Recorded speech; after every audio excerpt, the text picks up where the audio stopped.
Last night on stream, we spent like 45 minutes going over all of the drone sightings in New Jersey, and now the drones have spread out beyond New Jersey like locusts. It's like this plague that's sweeping through with all of these unidentified drones. And all of like government officials are kind of talking around it and saying things that like they don't know what it is, and no one's like giving any real information, so it just keeps like festering, like more and more like paranoia is brewing about all of these drones. And this is a real thing. This isn't like some kind of like made up nonsense mumbo jumbo about some crackpot conspiracy cooked up by a galaxy gas addicted weirdo who's talking about how they know for sure that leprechauns are real and they just spotted 5 gnomes that ran across the interstate on their commute to work. This is a real thing. Tons and tons of residents are reporting drone sightings, and tons of videos exist of all of these weird aircraft that are floating overhead.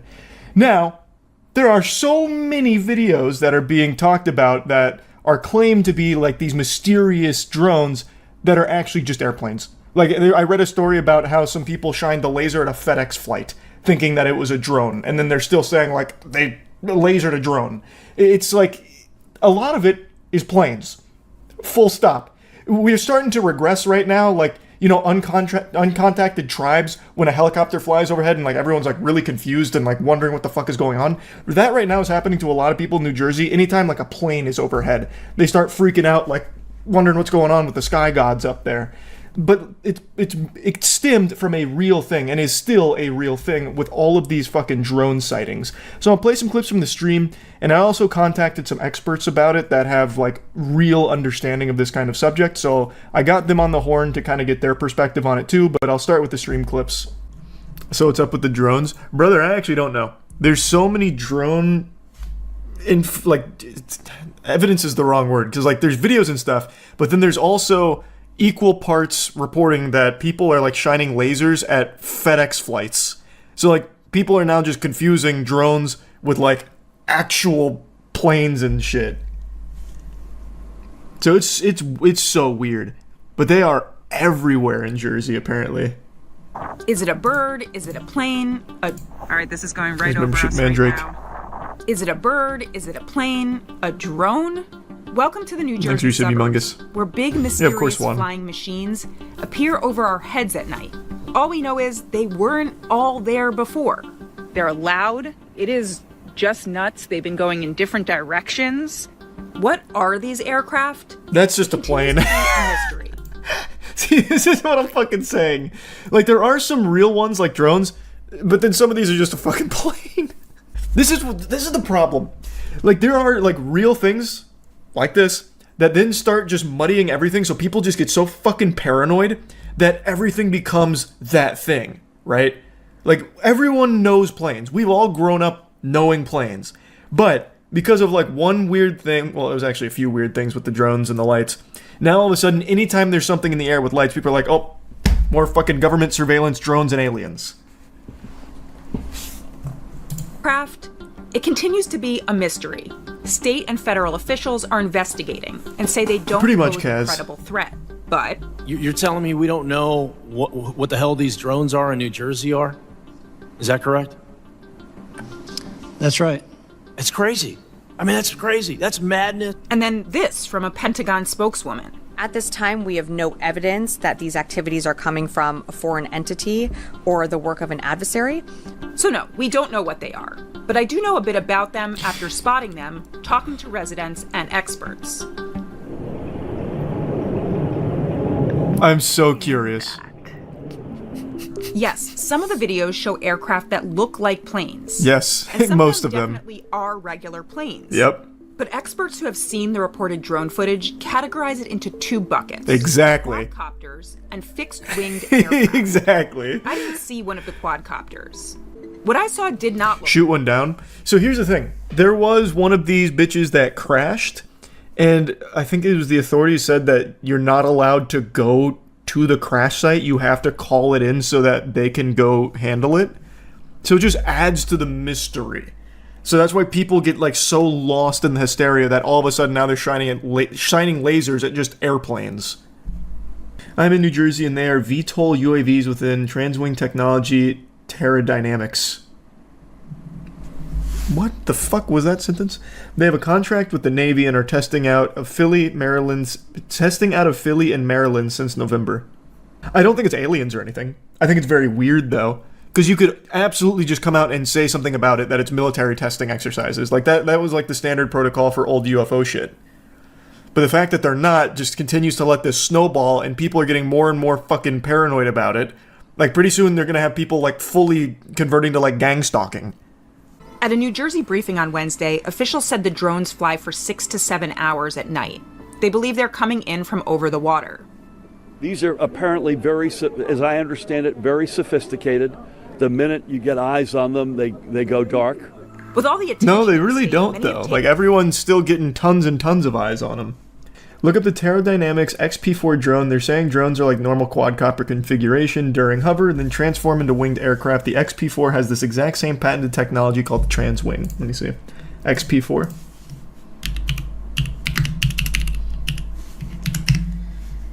The XP4 from Terradynamics. Wait, oh my god, wait, what? Hold on. This is the perfect still image to stop on because look at this. The very first drone on their website is literally that drone. That is 100% the same aircraft. So who is Terradynamics then, Poke? You seem to be pretty knowledgeable on this company. What are they? It's an alien front company. Yeah, they're testing their new drones on our planet. What if one of those drone racers chased one and initiated a high-speed drones... That's a good point. Why haven't anyone, like, tried to chase him down? Cops tried chasing him down with their own drones, but these outran them. Oh, really? So that's already happened? Do we have a dash cam of that, perhaps? Does your dad have any good theories about the drones? Interestingly enough, my mom is the one who's more intrigued with the drones. She actually just texted me tonight and said... Hold on, where is it? She said, those drones, ... Have you seen what's going on? ! It's weird. There are so many different theories for the true nature of the drones and all kinds of conflicting information sometimes about the drones, so it is messy right now trying to get like an actual real explanation for what's going on here. And that's because none of the government officials are talking about it, and the ones that do address it are saying they don't know. So you can't really pin the tail on this donkey here, so all you can do is really speculate, which is why I decided to call up the experts here like I'm fucking Rick from Pawn Stars. I got the most knowledgeable people I know about this subject on the horn in order to kind of weigh in on the New Jersey drones. My parents. So what do you think about all the drones? Okay, here's what I'm thinking. I'm thinking that, number one, it's obviously not aliens, okay? Either shoot the fuckers down.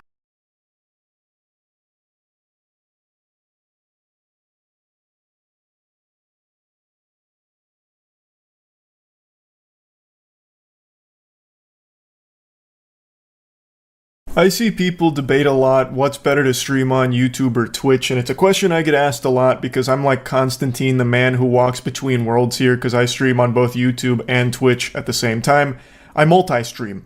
I am the future. I'm the chimera. There's pros and cons to each platform, but if you do both of them at the same time, you create the perfect stew. It's the chemical X to streaming. I have said since switching to multi-streaming, every single person should be multi-streaming. Contracts don't exist anymore except for on Kick, and even that I think is gone.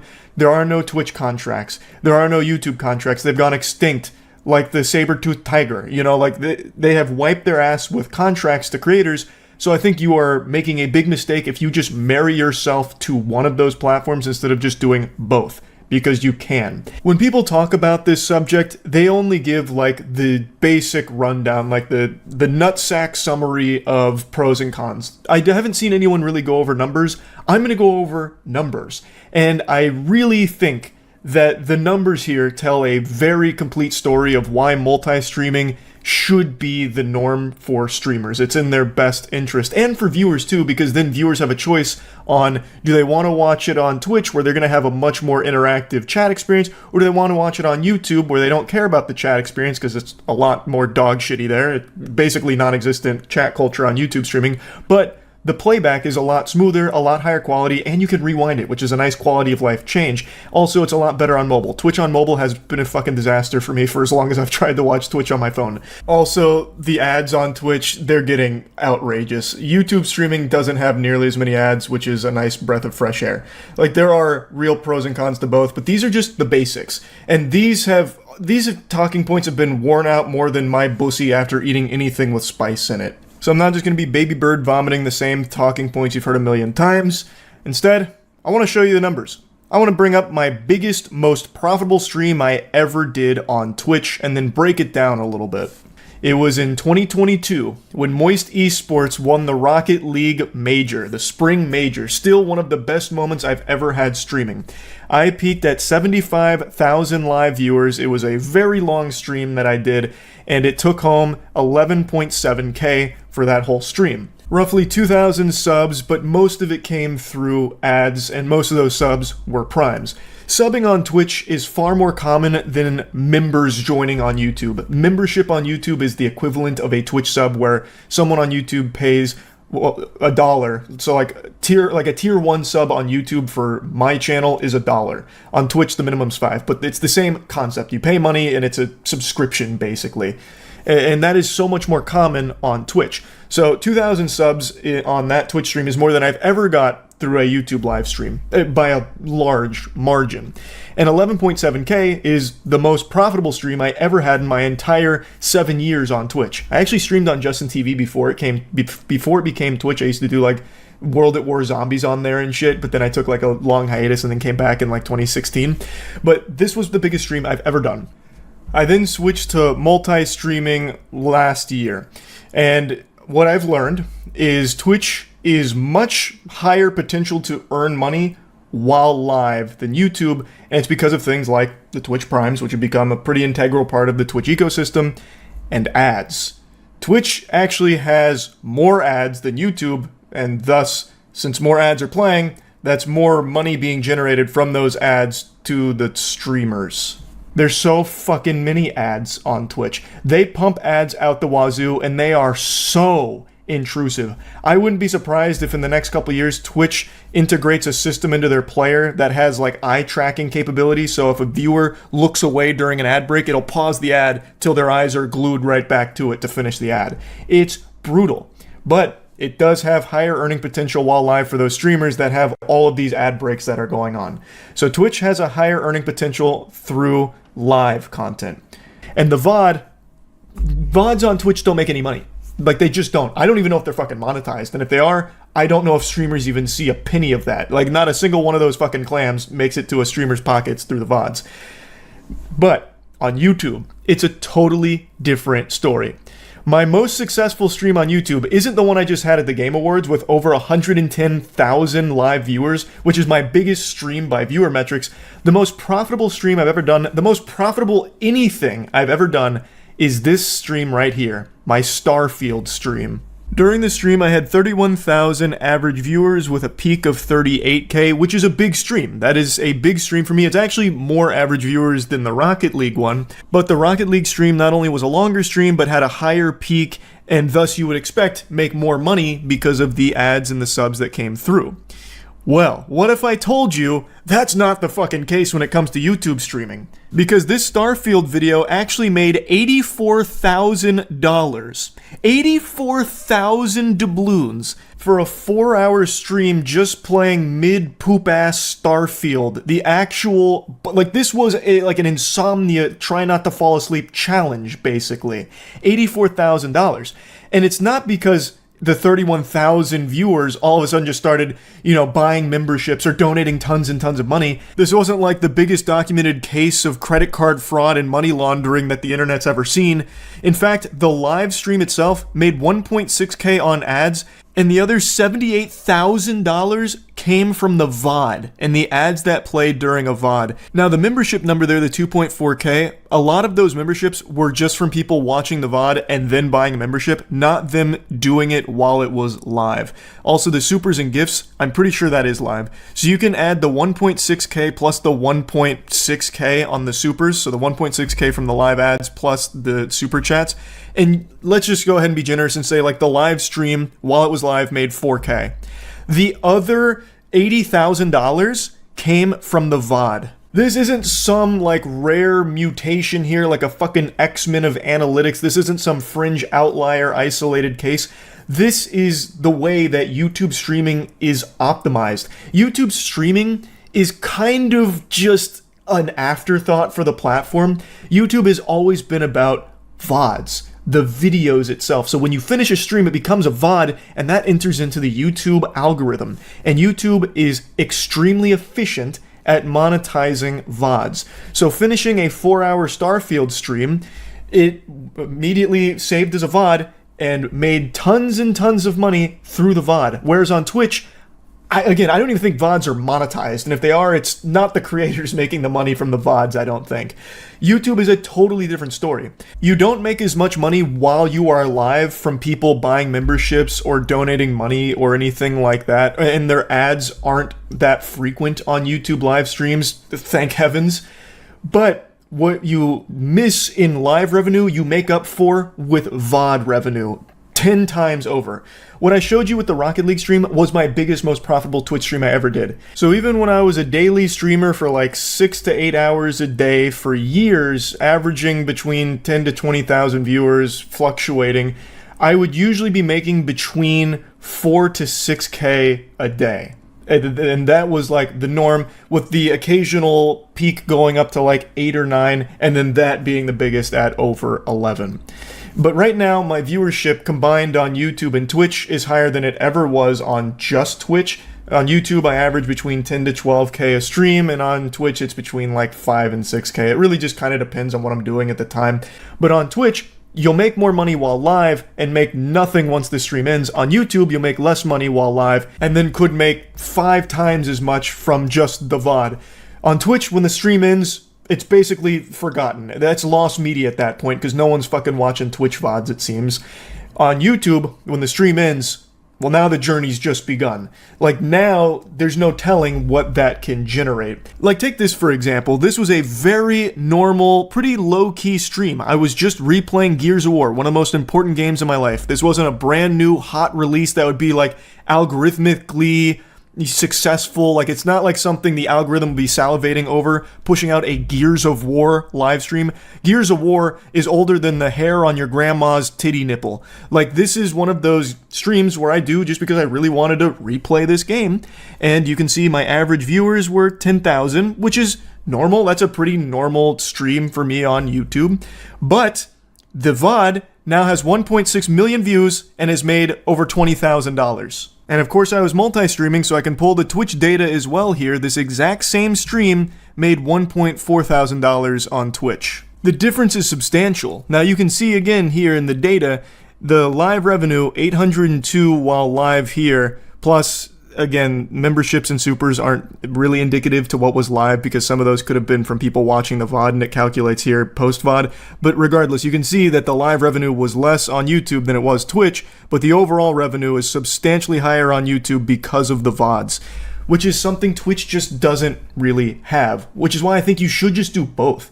Your potential to earn while live is much higher on Twitch, but your potential to earn through VODs is astronomically higher on YouTube, so you're really doing yourself a disservice if you don't just do both. And again, it is a positive for viewers too, because they'll be able to choose the platform they want to watch on, as opposed to having to roll their eyes and be like, oh, my favorite streamer's on YouTube. I hate the fucking chat there, but whatever, I guess I'll watch, or maybe I won't. I really hate YouTube streams, or vice versa.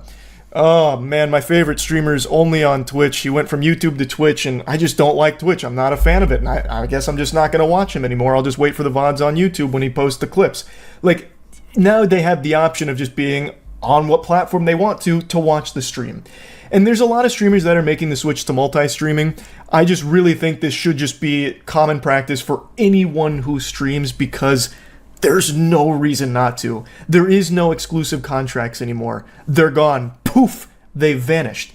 And that's great for streamers and viewers alike, honestly. I used to think contracts were the future for streams, but that was until I realized just how efficient multi-streaming is from both a streamer and viewer side. There are just endless examples I can give in my time multi-streaming. Like, here's another super normal one with me playing an indie game that I really like called Another Crab's Treasure. Fucking Crab Souls. Absolute banger of a game, but it's not like this stream was doing crazy numbers, right? Like, the movement on this stream wasn't anything, unfathomable. Average 13k viewers, but the VOD now has over 2 million views, and it's made over $30,000. And to show this same stream what it did on Twitch, the numbers that it put up over there, it did 1.3k during the live stream, and nothing from the VOD. I can go on and on with the crazy numbers that YouTube stream VODs are capable of putting up. Like, here's me just playing Liza P, fucking Pinocchio Souls, 16,000 average viewers, and the VOD has made over $51,000. I just don't think there's a very good argument to only streaming on one platform. There is no reason you shouldn't just multi-stream. Your viewers are going to pick the platform they most prefer, and I think that it's nice to at least give them the option of choosing that for themselves too. And again, the potential for the streamer is pretty huge. So yeah, anyway, hopefully this was helpful for anyone out there that's trying to decide what platform they should stream on. I think it should just be both. That's my advice, and to any streamers out there right now that are only streaming on either YouTube or only on Twitch, really think you should just come in the middle and hold hands with both platforms and just, like the commercial, why not both? I really think that it's probably a good idea. I do want to say, though, regardless of what platform you're on, it's a very saturated market, so it's going to take a lot of luck. I've said this since the beginning of time. I'm not special. I got lucky. You could be making the best content the world's ever seen, turbo cheek clapping, slapping, banger, heater after heater, but at the end of the day, it's all about having that one lucky break that puts it in front of people's peepers and gets them interested. The only thing you have control over is the consistency. So that way you'll have like a catalog of videos that people can go back and watch after they might find that video that popped off through luck. So that's really about it. See ya.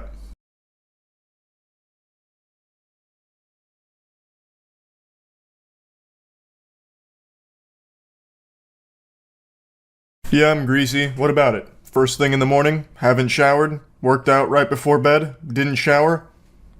Big whoop?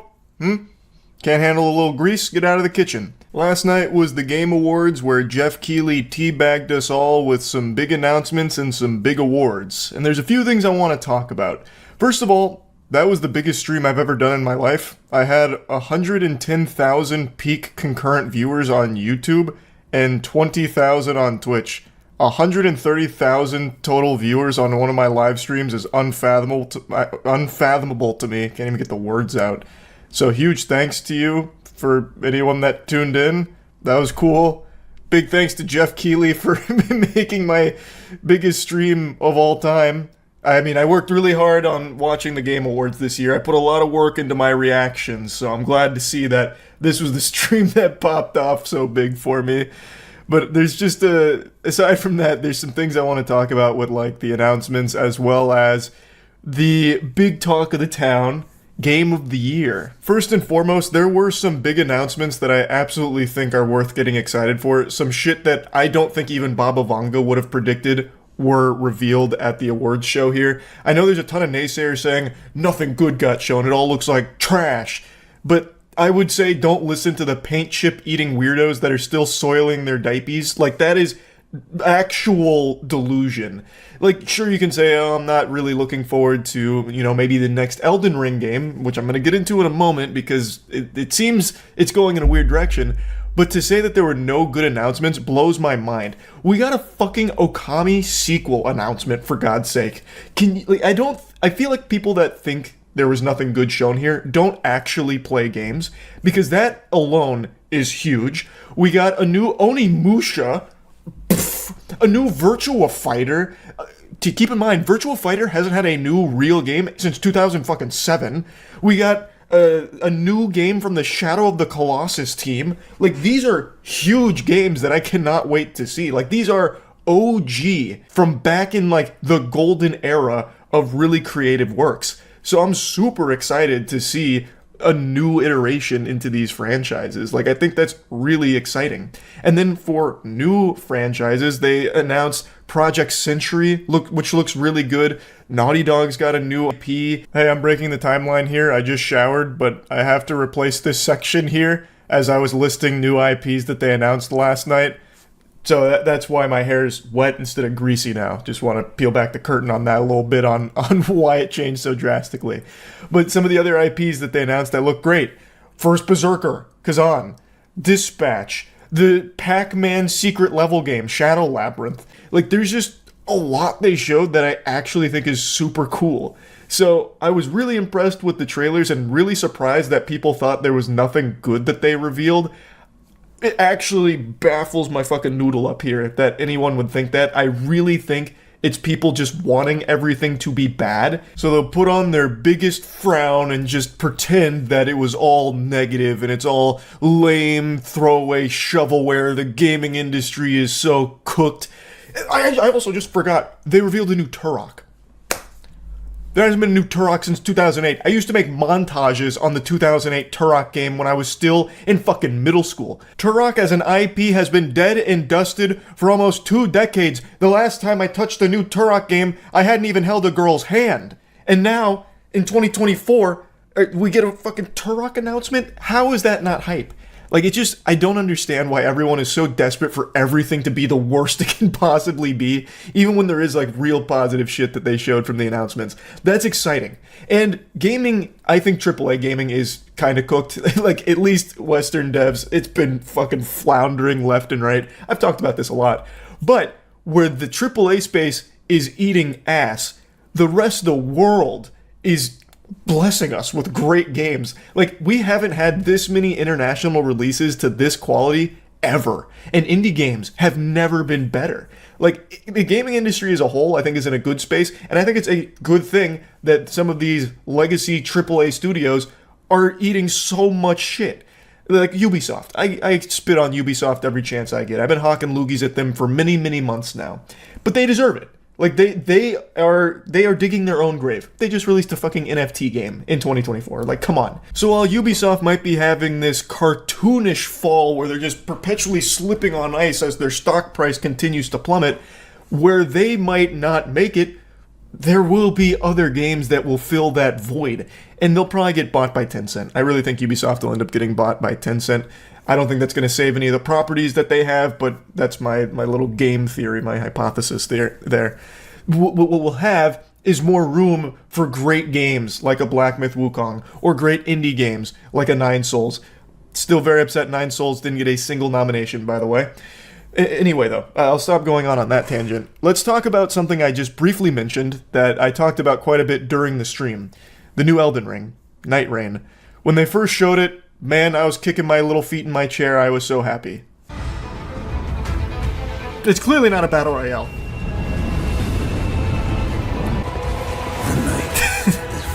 I'm so fucking hyped. I really... Oh my god, the Nameless King, I'm gonna come. Jiminy Christmas. That guy just has an eagle for a head. That's the most American patriotic shit I ever seen.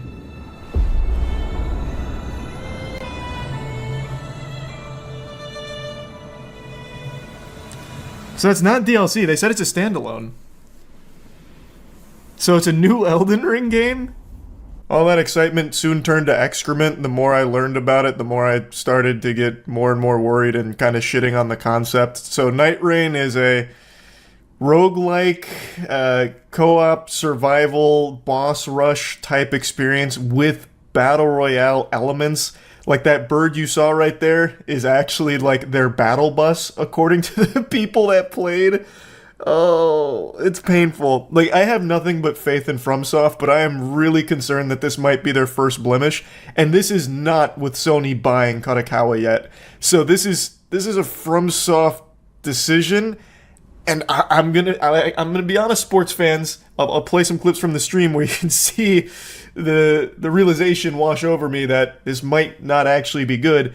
But I think this really might not be very good. I don't like the concept. I do not think it makes a whole lot of sense for a Souls game, but I'm willing to be proven wrong, hoping I'll be proven wrong. Please don't let me down, FromSoft. The vibes get even stranger when you see a Battle Royale-style wall of deadly rain encircling the map and characters dashing around on foot like that. Wait, what? Night Rain is Elden Ring Turbo, condensed 3-player roguelike with a little dash of Monster Hunter to it as you choose a final boss to face at the end of a 30-ish minute run. That's assuming you survive 2 days of the circle shrinking to focal points where someone in Alt Limgrave each night culminating in its own tough boss battle. I don't really love that. Yeah, I know Miyazaki's not on it, that's what chat was saying, but even still, that just seems like such a blatant cash grab. I don't like that. I mean, maybe again, I have nothing but faith in FromSoft in general, but that direction I'm not super stoked on. When I started my first session by dropping onto the map from a spectral bird, the entrance was so Fortnite coded I wondered if From Software was joining the live service party with a battle pass seasonal event and $20 epic skins. So that's what the bird was that they showed? That's their like battle bus dropping? Oh, fuck me. Oh, yikes. We wanted to have a game that felt like a complete package out of the box on the day of purchase so everything is unlockable. It's not what we'd consider a live service game. We're still in the process of thinking about possibilities. No PvP elements at all, no invasions, no esoteric multiplayer covenants. We wanted to have a sense of accomplishment. You don't put those words together. You never put those words together. Ever. You never put sense of accomplishment like that. Man, I'm a little worried this might be FromSoft's first miss. And this isn't even Sony's fault. This is before they're getting bought out by Sony. Shit! Well, okay, I'm counting my chickens before they hatch. But man, how do you even make that good? That is like the antithesis to a Souls experience. Like, I think you can make a roguelike work. I think you can make roguelike elements work. What I'm not convinced you can make work is a Battle Royale-influenced boss rush. Has Miyazaki-san had any input in the game, or is he strictly hands-off in the project? Initially, I took the idea to Miyazaki-san, who gave it the green light. He was a little involved in that initial concept phase of the game, but after that, he gave full reign to me. Isn't looking good. It's not sounding good. But I guess we'll see, man. I'll give FromSoft the benefit of the doubt. They haven't let me down yet, but this feels like something I'd expect them to do under Sony, to be honest. But it's not Sony. This is something they just decided to do. I'll go ahead and stop yapping about Elden Ring, and now let's blabber about the big one, Game of the Year. I've said for a while my game of the year was Black Myth Wukong. My favorite games of the year were Black Myth Wukong, Nine Souls, and Space Marine 2. I absolutely fucking loved those 3 games. Astrobot, I do think is a good game. It wouldn't be my personal game of the year, but that is what took home the gold medal. Come on, Wukong! I think it's gonna be Astrobot, like I said. I think it'll probably be Astrobot. And the game of the year is... But I'm pulling for Wukong, please! Astrobot! Damn it! Fuck! I told you though. There were a lot of people upset about this dubski from Astrobot here, especially during stream in the chat. I think a lot of people didn't play Astrobot because a lot of people kind of wrote it off as just being like a throwaway platformer, even though it was like a game journalist darling that had like 10s across the board. Trust in game journalists has never been lower, for good reason. Just look at IGN. They're really going hog wild on 5s for like actually good things. Like it's at a point where a lot of people don't really care what a game journalist review has to say about something. So people didn't put a lot of stock into something like Astrobot being an actually good game. It is. Astrobot is a great game. It was a wonderful game, super fun, full of soul. It has a lot of replayability. but I do still feel, personally, that Black Myth Wukong was something a little more special. Astrobot set out to make a really good platforming game, and it succeeded in a big way. Black Myth Wukong set out on like a really unique path. It's not like the most unique game, the gameplay in it isn't something we haven't seen before, but the complete package that it delivers is unlike a lot of things I've played, because it comes from a Chinese developer that really tried to carve its own road with this game. And I think they succeeded. Like, it has so much style and so much to it. Like, it took me 35 hours or something just to beat the game the first time around, and that was without getting the true ending. So the game has a lot of meat on its bones. It never really overstays its welcome somehow. Like, it still constantly feels fresh. It's challenging, but not in a way that ever really felt unfun. I've glazed Black Myth Wukong plenty. I'm sure all of you have heard me gushing grannies over it. I just really thought Black Myth Wukong was Game of the Year for me. Wukong did win Player's Voice, which was the 100% user-voted game award, so Black Myth Wukong got the Player's Game of the Year award, the People's Champion. But I just really did think that it was deserving of a Game of the Year win here. Not that I think Astrobot isn't, I just still felt Black Myth Wukong was stronger. Anyway, though, I just kind of wanted to talk a little bit about the Game Awards last night. Really, that's about it. So, yeah. So, will the devs be forced into making changes to avoid becoming the next Concord? Welcome to Fall Damage. Which, yeah, you might have already suffered fall damage to the head if you're comparing Rivals to the unprecedented historic flop of Concord. Reaching those lows is very, very difficult to do, and ultimately Rivals does arrive in a oversaturated genre with many questions about live service fatigue, but it's fun and free to play, while also delivering something that is different enough from, say, Overwatch, which likely means it's here to stay after a massive launch. Competition is good, people. And no, the Marvel IP isn't the reason why it's blowing up. If that were the case, games like Marvel's Avengers and Midnight Suns wouldn't have flopped so badly. You can even look to DC with Suicide Squad Kill the Justice League as an example of that, a more recent one. Marvel's Rivals is also free to play with an expansive day one roster, one that is full of cute, sexy, and masculine characters, almost like character design is important. Luna Snow looks great, never heard of her before. Same with Jeff the Landshark, which everyone loves to hate. Squirrel Girl is this game's Tracer, and yes, I mean it in that way. It's a cast of characters going viral for the right reasons, with some really nice, well-made cosmetics helping as well. It's also surprisingly polished, which kind of is important for a live service game's launch. And yes, it does have some noticeable differences from, say, Overwatch, such as its gameplay feeling much different, with Rivals really leaning into its superhero abilities, with a strong melee focus being at the center of a number of characters. The third-person perspective, destructible environments, it's a fun game, which, yeah, does have some issues, like not having enough tanks and healers, but NetEase did what they needed to here, creating a strong first impression, something that Concord never could do. And yes, this very much dates back to its debut trailer, which was a catastrophe. Everybody looked at that, they saw how unappealing all of the character design and everything about it was, and I think nobody at all cared about moving forward with this game. That's why I thought it was rather interesting. Even months ago, back in July, we had articles like this coming from The Gamer in which Concord and Marvel Rivals are two sides of the same doomed coin. The hero shooter genre is already oversaturated. And the big thing is about this, a lot of outlets, a lot of game developers have had the perspective that the only reason why Concord failed was because of oversaturation, which only tells part of the story. The unappealing character design and just the fact that the game just looked ugly in so many different regards, that was a major contributor for why people didn't want to at all, invest into Concord. And also the fact that it was $40. And that's why any of these live service projects, you're just putting yourself in a hole by doing stuff like that. And that's why I just find these perspective pieces from months ago just honestly insane, because of the fact that Marvel's Rivals did have a beta that it was massive at the time. Concord had a beta and it didn't even top 2,500 concurrent players. We already knew, most of us, that this was going to be a flop. Now, how badly this game did, that's something I don't think anybody expected. But yes, there was never any hype for this. The beta was supposed to deliver some hype. We saw Concord developers going into damage control immediately after, but we already knew that this was going to be a flop. Just, again, how big of a flop was something that nobody was prepared for. Now, Marvel's Rivals, this is something that, again, 4 months ago, it had 50,000 players instantly.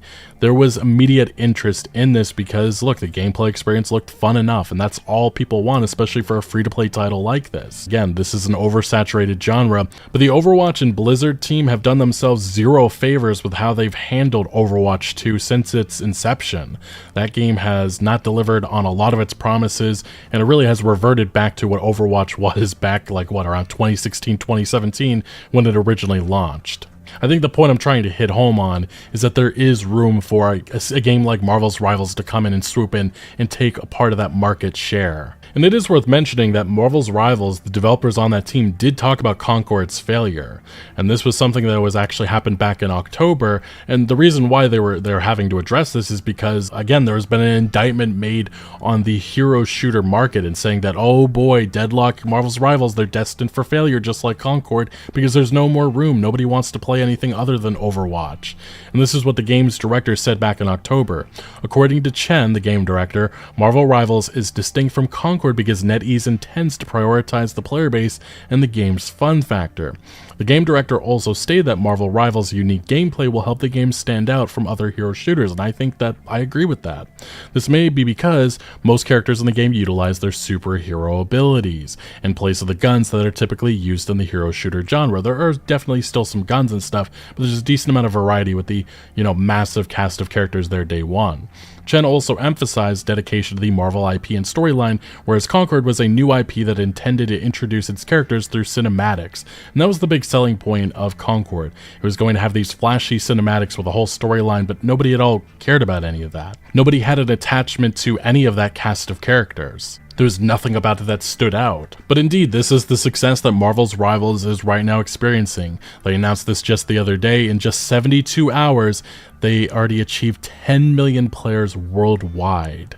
That is a massive success story coming here at the end of December in 2024. Another massive live service success in this year. And if you head to Steam, it's pretty much the same story. 400,000 players. This is a massive launch, a massive success for those developers at NetEase. They've definitely cracked a code that a lot of Western developers have failed at. But the reviews, though, for Marvel Rivals, this is where things get a little bit interesting. Games Radar is saying, so preoccupied with trying to be like Overwatch that it forgets to play its own strengths. They gave it a 5 out of 10. Marvel Rivals wants to reinvent the hero shooter genre with its complex characters and special synergies, but it's so preoccupied with trying to be like Overwatch that it forgets to play to its own strengths.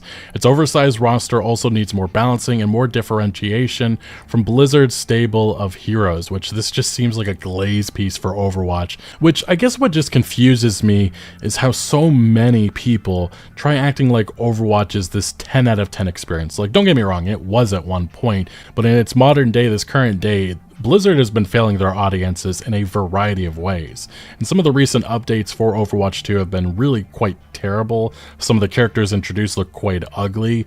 So yes, there is an appetite for a game like Marvel Rivals or other hero shooters. They just need to have something unique, so they need to bring something, an appeal, and that's like Concord never could do that. I mean, the character design, it just looked extremely ugly. And don't get me wrong, I thought the gameplay of Concord was actually serviceable. It was fine, but being fine is not good enough. And Marvel Rivals, fortunately, NetEase and their developers, they cracked the code. They made the right moves, and they learned that, yes, having sexy, having cute, masculine characters that people are actually going to be attached to, that's important in a hero shooter. So I just don't really understand a review like this. They say the pros, high skill ceiling, okay, some excellent hero ability sets, so much Marvel history. That's their pros of this, okay. And the cons, blatant similarities to Overwatch character designs, serious character balance issues, missed opportunity to develop a unique identity. And I think it does have a unique identity. I really don't see too much of the similarities with Overwatch. Like, I'm not a big Overwatch player anymore myself, but I do think that the melee focus is very different than, say, what you get without Overwatch. And obviously the third-person perspective, I think, changes things fundamentally. But I also wanted to bring up this Games Radar review because of this. This was their Concord review. I just find this so funny comparing the two. They actually gave Concord a better review score. They gave it a 6 out of 10, saying plenty of characters and little personality. So it was still critical, but they say Concord is by no means a disaster and has the potential to grow into a compelling hero shooter.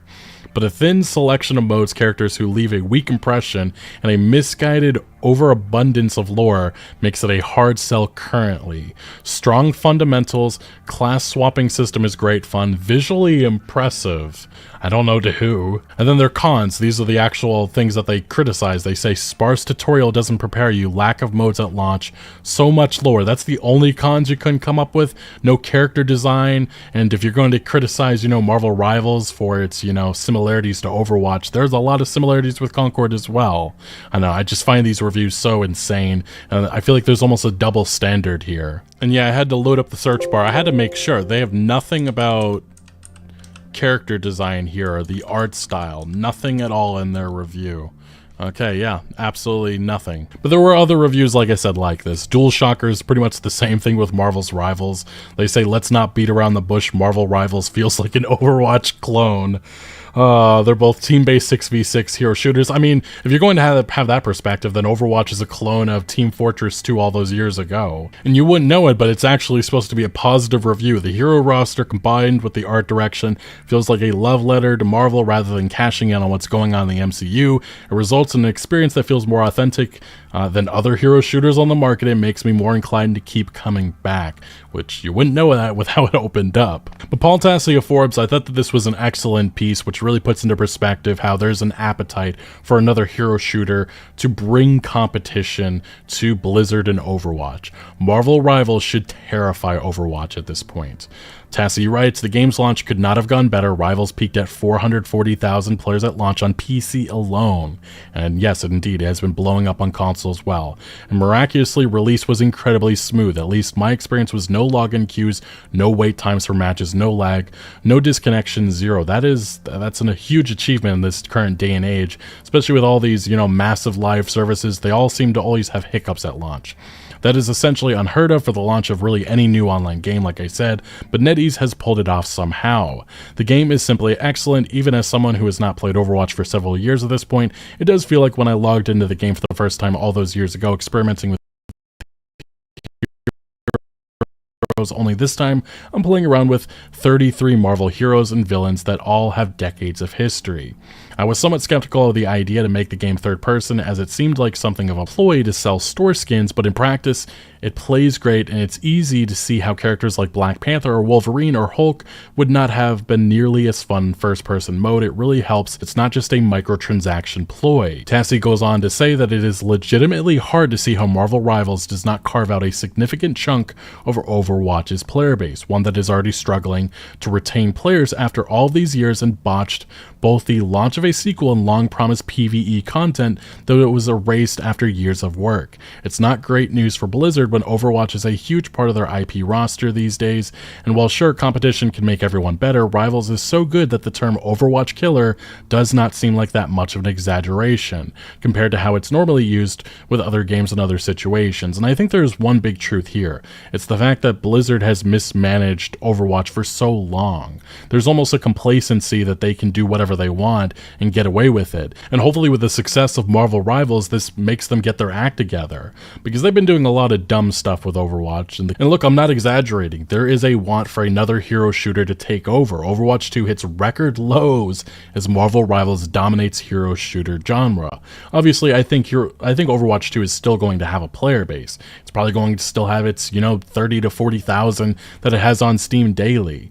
But I do think that the potential to carve away some of that player base is indeed, it could be what's happens here. I think only good, because it forces Blizzard to do better. Do better for an audience that is overwhelmingly dissatisfied with the product. I mean, look at Steam. Mostly negative. 318,000 reviews, only 20% of them are positive. Even some of the recent reviews, it's mixed with only under 50% are positive. That is not good. That is showing that many people are upset with Blizzard. They want a better product, and if it isn't going to be Blizzard delivering it, maybe it's NetEase. And if you head to SteamDB, this is actually an example that the player base is indeed being hurt by Marvel Rivals. Here we have some of the 20,000 players right now. It peaked in 24 hours with 33,000. It'll probably go up in the coming days as we get closer to the weekend, but yeah, it's been averaging right around 50, and this week it's about 20. So yes, it's definitely hurt. I do think players are going to eventually come back, But yeah, the heights of, Overwatch 2, it might just continue to dwindle down over time, especially if NetEase continues to deliver fantastic content for Marvel Rivals. But I guess where things get a little bit more interesting is the fact that we saw a Blizzard executive, a former boss of the company, talk about Marvel Rivals, and it's rather interesting. Former Blizzard boss blasts Marvel Rivals as similarity to Overwatch, Eton Rivals. And yes, this was Mike Ybarra, the former president of the company. He recently departed. I think it was at the beginning of the year he departed from the company. And this is what he said in a now deleted Twitter post, which got community noted. Looks like Overwatch Marvel Rivals ships tomorrow, much like Light of Motaram, a clear copy of Horizon Zero Dawn out of China. I mean, that was blatant. This isn't that. I mean, even the character name Widowmaker in Overwatch versus Black Widow in Marvel Rivals, LOL. Oh god, he doesn't know the fact that Black Widow is a superhero character, a Marvel character that spans many, many years, was invented years ago, years before Widowmaker even came into existence. My god, Ybarra. But NetEase/Tencent, all the same, which was his anti-China sentiments, which I find this so funny because Blizzard glazed up to the Chinese government so many instances in the past. So this perspective is just honestly kind of astonishing. Yeah, and as it says here, Natasha Romanoff, aka Black Widow, is a popular Marvel hero who made her comic debut in 1964. So yeah, a lot farther in the past even than I thought. More than 50 years before Overwatch and Widowmaker were created. The poster is spreading misinformation. And yeah, he deleted this tweet because people were dunking on how stupid of a sentiment it was. But look, Ybarra is not alone with having a perspective of not understanding why, Marvel Rivals is succeeding and say Concord failed. We even saw Secret Levels as producer talking about, Concord's failure because they made an episode and an Amazon TV show for Concord, and yeah, it didn't age well because Concord no longer exists, but this TV show had to go on. There was no nicer, more invested group of developers than the team on Concord. I honestly don't understand why it didn't work because he has no input or any insight into how video games work and how unappealing the characters were. I know that they were trying to do the best they could, and they were a talented group of artists, so I feel terrible for that, and sure, but talented developers and stuff, that doesn't mean anything. You have to make a good product, and Concord wasn't that. It was also a pricey one. I mean, $400 fucking million to develop. That is insane. And there's a reason why, you have to deliver. And I'm sure the Sony executives saw games like Marvel Rivals and Deadlock on the way and knew that the writing was on the wall. Making this free-to-play, it just wasn't going to work. And even if they made this free-to-play back in, say, June or July when it was announced, that wouldn't have made no difference. There was no appeal at all for this universe or its characters. It probably would have done a little bit better, but I still think because of the investment that was made into this, it was always going to fail. But this perspective of market saturation being the only reason why Concord flopped is something that has been industry-wide. We actually saw Mark Dara, the former executive producer at BioWare, he talked about Concord recently. He said, if you're only the only player in town, people who really want that kind of game are going to stick around for longer in the hopes that you will turn this experience into something that they will enjoy, which we've been seeing with Overwatch 2. But if you're making a competitor to Destiny and doesn't immediately grab them, why won't they just go back to Destiny? In a saturated market, not only do you need to stand apart, you also need to launch strongly enough to be sticky enough to hold on to people. And that's exactly what's happening right now with Marvel Rivals. And we did see some other developers giving their input again to why Concord flopped and the studio ultimately being shut down about a month or two ago. This was a former Grand Theft Auto developer saying, there's no saving Concord, but it's clearly competently made. Not in all regards. Wouldn't it make more sense to give the team another game to work on? This was a Rockstar developer, should I add. This was a former lead developer at Rockstar many years ago. Ob Vermej saying, maybe an existing IP or a PvP in a different style. Again, $400 fucking million. I think there's a reason why Sony said, I'm not giving you another cent more. Go skip rocks, pretty much. Publishers are spending billions acquiring studios and then shut them down after one failed game. Again, it's Sony's mismanagement of the live services. They got into a market they were not prepared for, and that's why we're seeing flop after flop with them.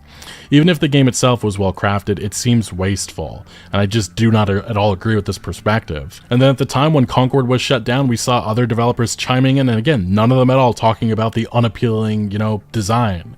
Cliff Blazinski saying, Concord, I feel your pain, because he launched a similar one years ago, which also never really gained an appeal at all.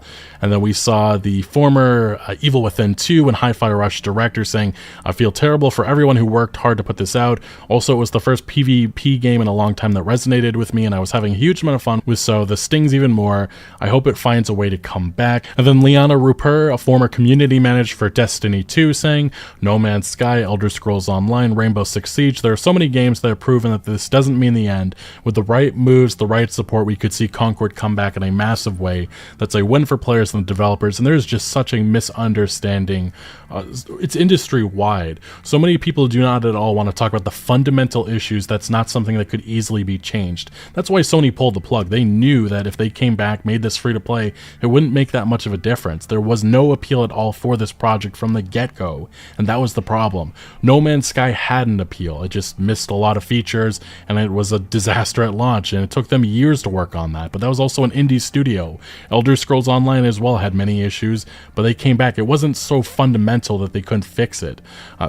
Rainbow Six Siege as well. So these examples just do not at all align with Concord, which right from the get-go nobody at all was interested in. And then some other developers at the time, Josh Scher, formerly a writer at Naughty Dog, expressed his heart with the members of Firewalk, the developers behind Concord.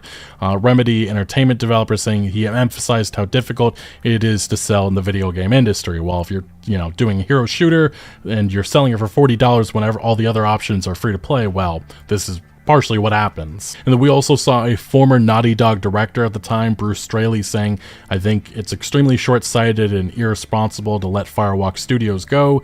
The work it takes to build a team, tools, culture, IP, and ship a game is invaluable and severely underestimated when the finance department is driving decisions. Love the discourse and perspectives. Too many thoughts to follow up here, but as a person building a new studio, new IP, a new team, tools to get a game out coming from a legacy studio like Naughty Dog with years of tools and talent, it's just hard for me to endorse a full closure. But again, this is just an example of a studio that really should not have been given the green light for a project like this. They were not prepared for it, and they were making a project that just didn't make any sense. I don't understand at all why Sony thought that there was going to be widespread appeal for something that looked as ugly as it did. As it stands right now, there's a lot of conversation and debate online in regards to, why Concord was this historic flop and why Marvel Rivals looks like a historic juggernaut. And you're seeing posts like this go viral. Concord failed because live service is too competitive and hero shooters are dying. Marvel Rivals legally distinct Hot Genji says otherwise, and then a post responding with 30,000 upvotes saying the real reason why Marvel Rivals is succeeding, they're just saying it's the Marvel name that sells this game, and that's easily can be debunked because we've had other Marvel games. All of these flopped. Marvel's Avengers, a live service experience that nobody wanted. Midnight Suns was decent enough, but it flopped, and Guardians of the Galaxy was a good narrative experience that nobody played. So yes, if this was true that the Marvel name is the reason why Rivals is successful, these games would have been massive hits. They were not. Anyway, all I can say is that it does look like Marvel's Rivals has a bright future. It looks like NetEase already mapped out some of the future content. Looks like they already have some great heroes on the way. Fantastic Four integration seems to be something on the way, as well as more X-Men characters. So look, I am actually excited and really look forward to seeing where Marvel Rivals goes, because I think that competition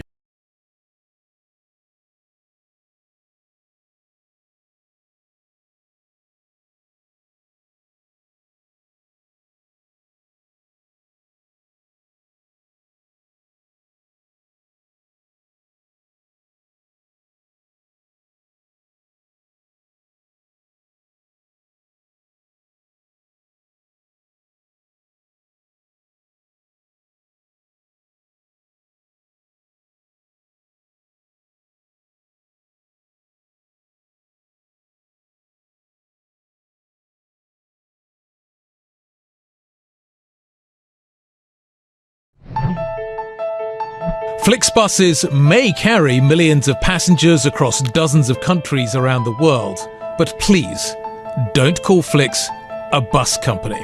What is Flix? Flix is a global asset-light travel tech company. Flix is global, reaching more than 5,600 destinations on 4 continents. It is asset-light, partnering with local businesses that actually own and operate the buses. And its technology has made Flix a dominant digital force, disrupting a previously analog industry. Flix is a company that is changing mobility, especially on ground transport. We are the only tech player out there. There's no one else doing that, not at that scale at any time. We do the pricing, we do the network management, we do the customer acquisition, we do the customer service through our tech platform. Flex makes the business sustainable for bus partners. It starts with bringing extra demand. We also, through the operating model, give them the stability. Cash flow is stable and predictable. That enables them to think about long term and invest into new production, new buses in the long term. It's a win-win formula. Founded in 2011 by a trio of German entrepreneurs, Flix swiftly established itself as a leading mobility platform throughout Europe and beyond. By 2022, the company had raised over $1 billion from investors, and it was ready to step up from startup. To do that, it needed a CFO, like Christoph Debus. The first decade at Flix was about growth, was about conquering the markets. And when the founders, but also the shareholders approached me if I wanted to join Flix, it was really to write a new chapter. It was about profitable growth. Why was he the right guy to bring on at that moment? What did he bring to this business that you needed? He brought in experience on topics which we haven't tackled before. I think a lot of what we have learned over the last couple of years was driven by Christoph's passion to make this a company that is simply more mature and on a different level. And this is what he brought in because he has done it. Debus brought decades of experience in the travel sector as a CEO as well as a CFO. His credentials stood out, and he immediately fitted in. I think those guys were firm, they haven't realized it, but the system was down for a couple of minutes, so that was really... He's, for me, one of the big trusted partners that I discuss everything openly with. He challenges me, he discusses with me, and I always listen to him because I appreciated his experience, and I know it's mutual respect. Not only his expertise is very helpful in the finance function, clearly, and in the legal domain, but also he's a very strategic mind. He comes with that strategic ideas, and he's usually 2 steps ahead. Do you want to have a special legal day, or do we have some special breakout sessions for compliance and legal? He always has some phrases which I learned to like over the last years. One is, I have control, and the other thing is, leave it to me. His influence extends beyond finance by design.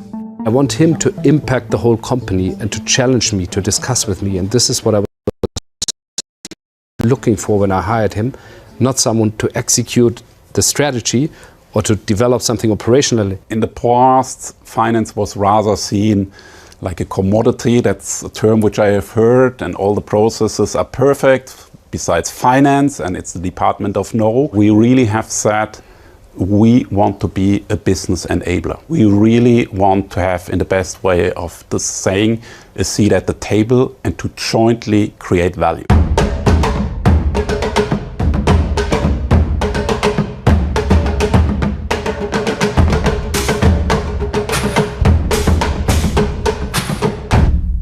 Last year, over 80 million passengers booked with Flix, and the company took in over €2 billion in revenue. For every booking made on its platform, Flix takes 30% of the sale, leaving 70% for its 1,000-plus partners that operate the buses. So you're a tech company, you're a transport company. Are you a growth company? We are the number one in Europe, the number one in North America, but the big bus markets are yet to come. It's in Mexico, it's in India, it's Latin America, so there's so much opportunity for the years in the future ahead of us. In 2024, Flix planned to build on its success by going public, aiming for a June listing in Frankfurt. We have always seen an IPO only as a financing event. It was never a strategic goal. Public markets, they don't forgive. It's all about performance, and you have to live up to your promises. We have introduced a culture, we deliver or we over-deliver. Then the company dramatically changed course.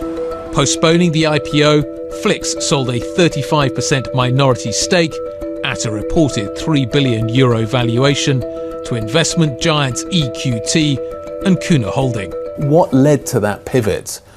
What was the decision-making behind it? The markets were not ready for IPOs. At the moment, IPO markets are so depressed that you only do an IPO, I would say it, if you really have to. The opportunity came up, and we had the opportunity to speak to EQT and Kühne and realized that for the time being, that's the much better option. And then we worked very, very hard to deliver that deal. So it was not one or the other, and one was a bad option. It was just two good options, and I just chose the better one. Think an IPO could still be a possibility?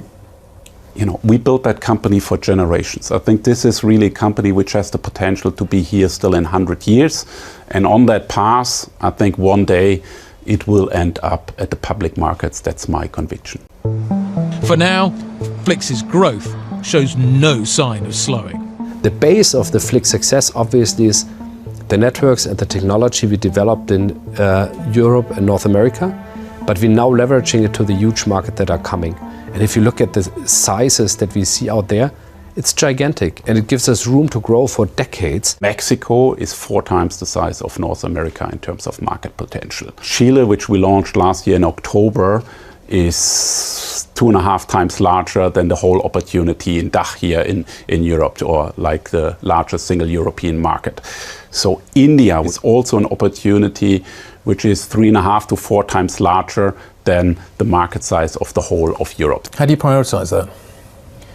Now that's a lot of opportunity. Yeah, that's a lot of opportunity, and that's where finance also comes in. So we really, you know, we do a very thorough planning, the annual budget, and then we have a 5 years plan. And we have defined KPIs, a certain percentage of our profit, which we want to allocate into future growth. Call it like an R&D ratio, which a pharmaceutical company might have. And then together as a C-level with the team, we look what is the most attractive opportunity at a given time. When Flix enters a market, it signs up local partners, giving them access to its advanced tech platform and suite of services. We want to optimize and to maximize the revenue per kilometer driven. Yep. That's our key metric. We always ensure that we have the right balance between load factor and revenues and in very affordable price. Is it a low-cost model?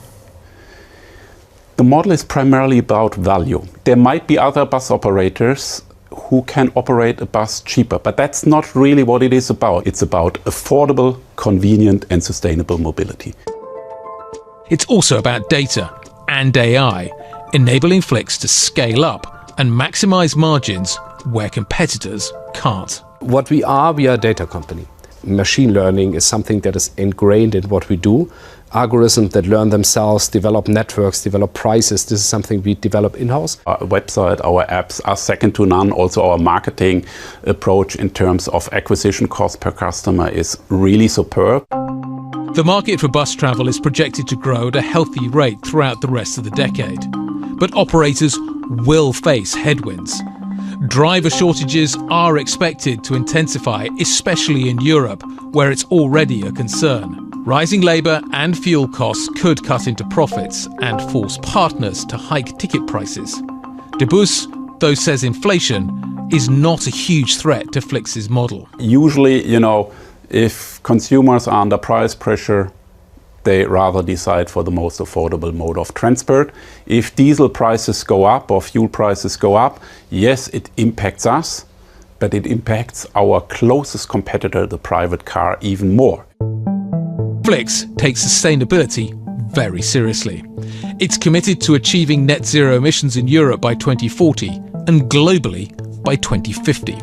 Already today, as we are collective mode of transport, you know, you have 26 grams CO2 per passenger kilometer. That's 9 times better than on a plane, and it's 6 times better than on a private car. And then also par with high-speed trains, given the current electricity mix. Obviously, solving CO2 emissions for good over the next decades is something that is part of our DNA. European manufacturers are under pressure to meet EU net zero targets, facing penalties if they fall short. Flix is taking an active role in the transition, working with Daimler and other manufacturing partners known as OEMs to advance research into hydrogen, biogas and electric buses. The end goal is a sustainable fleet that will lead the industry into a new era and make financial sense. The expectation is clearly the OEMs make business with this asset. Yep. You have to invest, and you have to invest billions in developing that for the truck and bus industry. And if it's not a case, then the governments have to support you.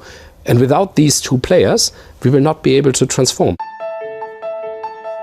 Flix CFO Christophe Debus has worn several hats over 2 decades as a senior leader in the travel and transportation sector. He's been a chief commercial officer, a chief operating officer, and a chief financial officer. And he's run businesses as a chief executive officer. Did being a CEO make you a better CFO? For sure. Coming from the airline industry, I still see it like a cockpit. You have the captain, the CEO, and you have the first officer. But as a matter of fact, also the first officer has to be able to execute the flight and to deliver the flight and to be in command. And you know, this experience, what it means as a CEO, to take tough decisions, you know, to be always the one who is ultimately in charge, helps me at the moment as a CFO to support my colleague and CEO Andre in the best way, as I hope. Debus learned a lot about tough decisions in September 2019 as a top executive at Thomas Cook when it collapsed into bankruptcy. That was a very tough lesson. Unfortunately, the toughest in my life. I was there still the CEO of the group airlines, a very profitable, growing and cash-generating business, and we were meant to be carved out. And the day before the closing, you know, the top co didn't secure the financing, and I had to shut down one of my airlines in the UK immediately the next morning, and to release 4,000 employees. But we were able as a team to rescue the 4 other airlines, and that's still something which makes me very proud, but which taught me how unfair life can be, and also in terms of cash management, to really focus on the essential things. Debus regularly checks in with Flix's staff at Munich's central bus station, not far from the company's corporate headquarters. This is where the passenger journey begins. Its agile tech platform keeps Flix's operations running efficiently under conditions that can change quite rapidly. How far out does the average passenger book their seat? We have very short pre-booking periods. So on average, it's between 8 to 10 days in advance. So I think that means a lot in terms of the sophistication of our revenue management and our demand planning and capacity planning.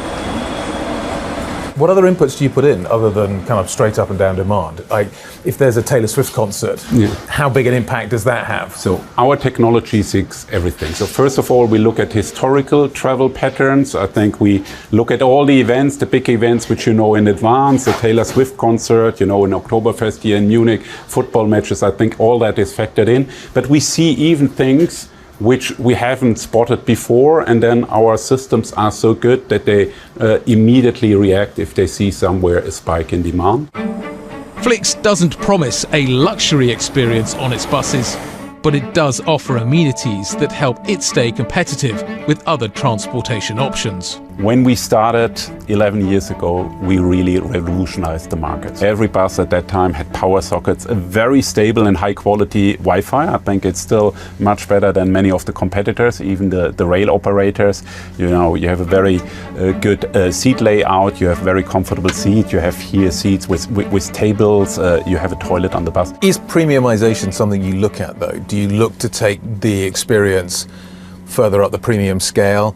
Europe, this feels like a fairly standard coach here in Europe. Other markets, are they different? Do they take a different approach? Other markets are different. We see in Latin America, there are markets, they have semi-sleeper seats or sleeper seats, and then we adapt to the local market needs. Here in Europe, that's actually the standard product, what customers are looking for. It's the best mix between comfort and affordability, and we have always to look at both.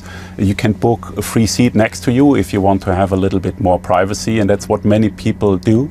So, and that's why we differ the product slightly between the markets, whatever is requested in a market. As we move to the next generation buses, does anything change? What's going to evolve in terms of the product that you are offering? Where I see a lot of innovation at the moment is first of all to enhance the safety elements, you know, driver assistance, extra cameras, extra sensors to really make driving safer and more reliable. There might be one day that there is also autonomous drives for intercity buses, and we will be ready for it. And in parallel, I think the big technology revolution is at the moment on the sustainability element. Really alternative drives, electrical vehicles, hydrogen engines. I think those are the two drivers where we see a constant flow of innovation. The travel tech company Flix launched its first long-distance bus line in Germany in 2013. It steadily expanded its networks across Europe, becoming the region's #1 bus carrier. In 2018, Flix launched in the United States. And in 2021, the company's ambitions took a big step forward with the purchase of North America's largest long-distance bus company, Greyhound. The deal brought Greyhound's fleet, trademarks, a network of over 2,000 US destinations into the Flix fold.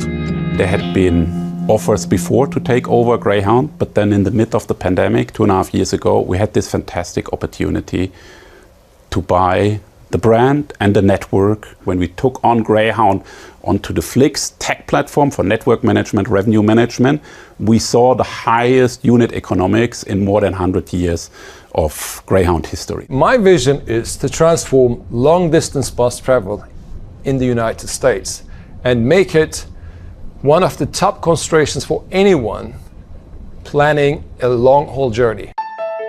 CEO Kai Boysen imagines even more potential if state and local governments recognise the need to support long-distance bus travel with integrated infrastructure.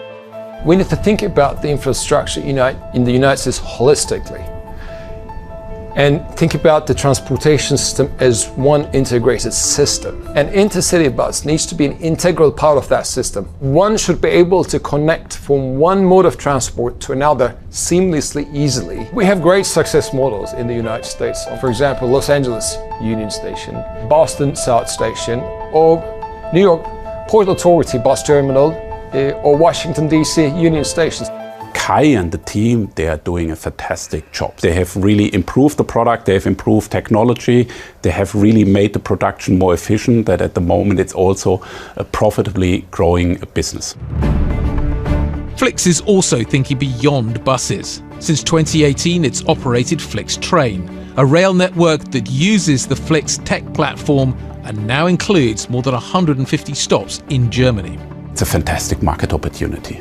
This is a great market which is crying for disruption, as there are a lot of inefficiencies. It's not thought from a pan-European perspective, and we see already with our today's train operation, where we operate trains in Germany, that we have a good and decent product.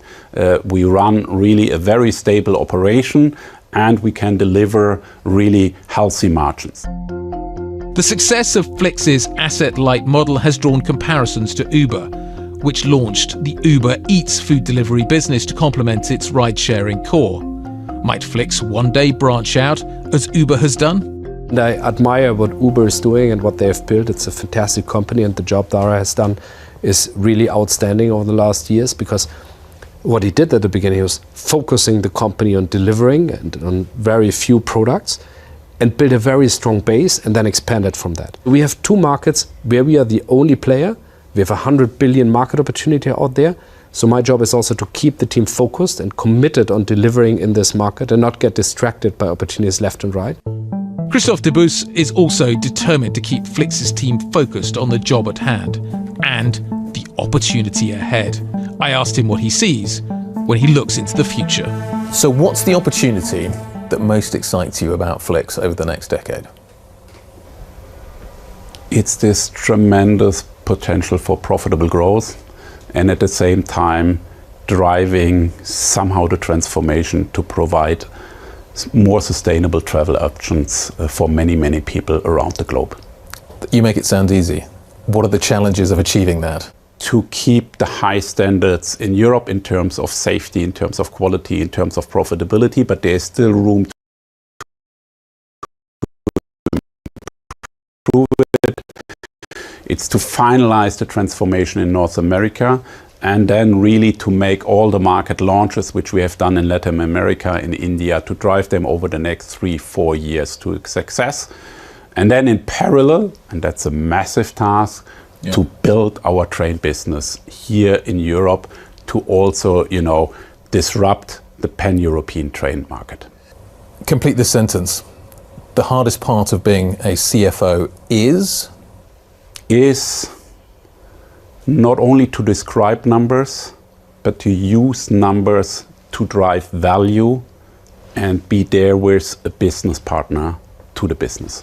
What's the most important skill that you need to develop as a CFO? Beside a strong financial expertise, you really have to get acquainted with the business. You have to understand the business strategically, commercially, and operationally to become a trusted bus partners, and therewith support the CEO and the rest of the management to drive value. The second competence which you need is to really to identify exactly the areas where we as a company drive value, make that very visible and understandable for the wider team, and focus and prioritize on those. I ring you up. I've just been told I've got a great job as a CFO. What piece of advice do you give me? It's twofold. It's those two things. First, beside your very solid financial expertise, which I trust you have, of course, make sure that you really understand the business and that you can, based on this strategic and commercial and operational understanding of the business, support the CEO and the wider management team as a trusted partner. And the second thing is, don't be, an operational tactical CFO, become a strategic CFO, and really make sure that with the numbers, you use the budget planning to really allocate the resources where they create the most value for the business. I'm Guy Johnson. This is Bloomberg.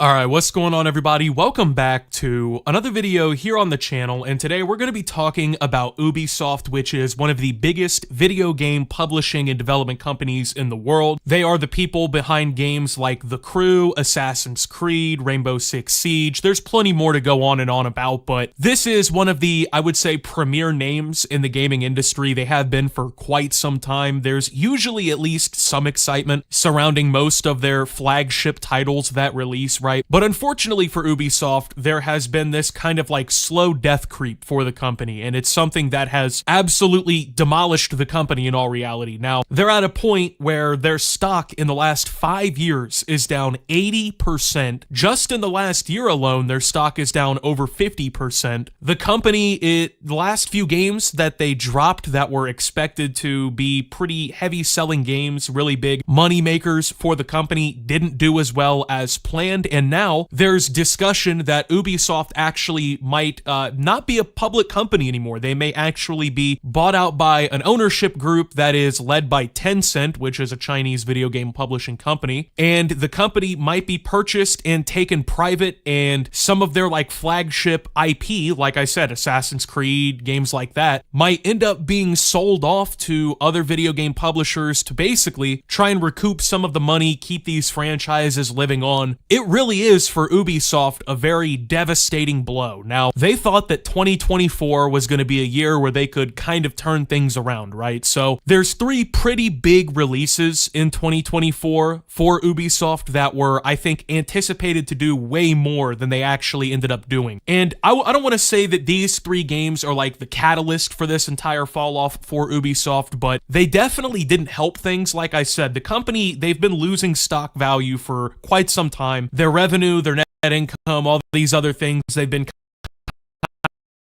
of, falling off. Now they're in the red. And they thought that these games were going to kind of help like turn things around, right? So they released a game called Skull and Bones, which is like this pirate adventure game that was early in 2024. Some people liked it, some people didn't, but Unfortunately for Ubisoft, this game never really took off in the way that they expected it to, right? It never ended up being that, like, Sea of Thieves competitor that a lot of people ended up seeing it to be. Now, keep in mind, I'm not saying that these games are bad when I'm talking about them, because honestly, I didn't play Skull and Bones. I also didn't play another one of these games that we're going to be talking about here. But unfortunately for Ubisoft, you know, they put these expectations out on the table. They're like, yeah, these games are going to help turn things around for us. Unfortunately for them, Skull and Bones did not reach the popularity that they wanted it to. The next game is X-Defiant. Now, I talked about this game in yesterday's video where I discussed Call of Duty killers and not using that term anymore. This was a free-to-play first-person shooter game that was supposed to compete with games like Call of Duty, Battlefield, you know, Halo, all these other games, right? Now, they just announced a couple weeks ago that even though X-Defiant came out this year, they will be shutting down the servers and ending support for X-Defiant within basically a couple weeks or months. The game really doesn't have that long left to go,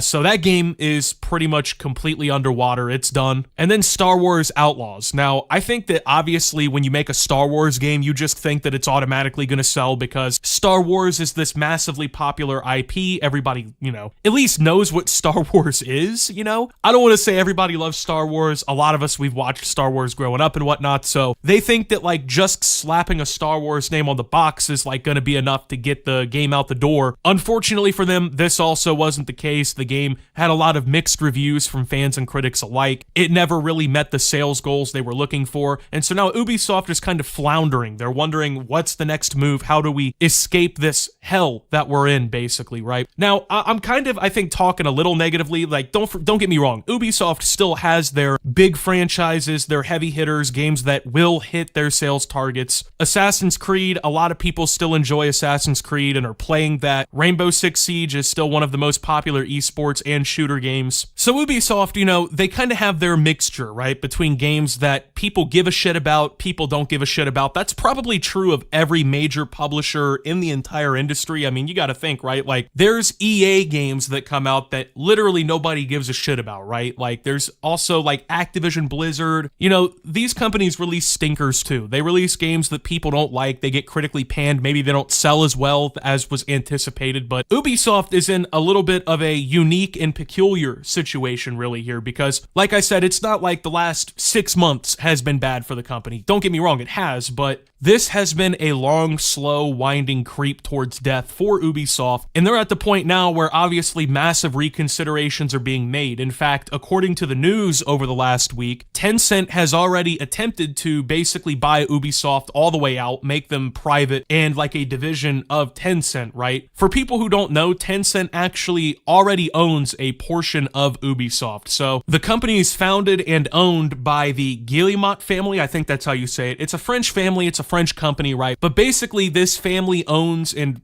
you know, runs the company. Their CEO is from the family. He's been the CEO since like the late 80s, right? So for this company, they've spent all this time being like this family-ran company taken to the top by the Guillemots or the Guillemots, however you pronounce it. And now, basically, Tencent is trying to buy this company off of them as it starts to sink more and more into this financial pit. Now, this is kind of the side of the gaming industry I feel like people don't see enough, right? Because most gaming fans, most people playing video games, right, they only buy a couple video games a year. They only really give a shit about a couple video games a year. They're not like sitting here paying attention to the investors news and whatnot, right, for these companies. But all these other like public game companies, think like, you know, 2K or like EA, Activision Blizzard. Well, Activision Blizzard I don't even think is public anymore since they were acquired by Microsoft. But all these companies that have been like traditionally public and like they're the big stock names you'd know of and whatnot, right? These companies have been doing better, I think, than Ubisoft in a lot of ways. Now, just to take a look at like some of the actual numbers here, Ubisoft reported their earnings and all their like business numbers and whatnot most recently in September of this year. And for instance, their year-over-year revenue was down 20%.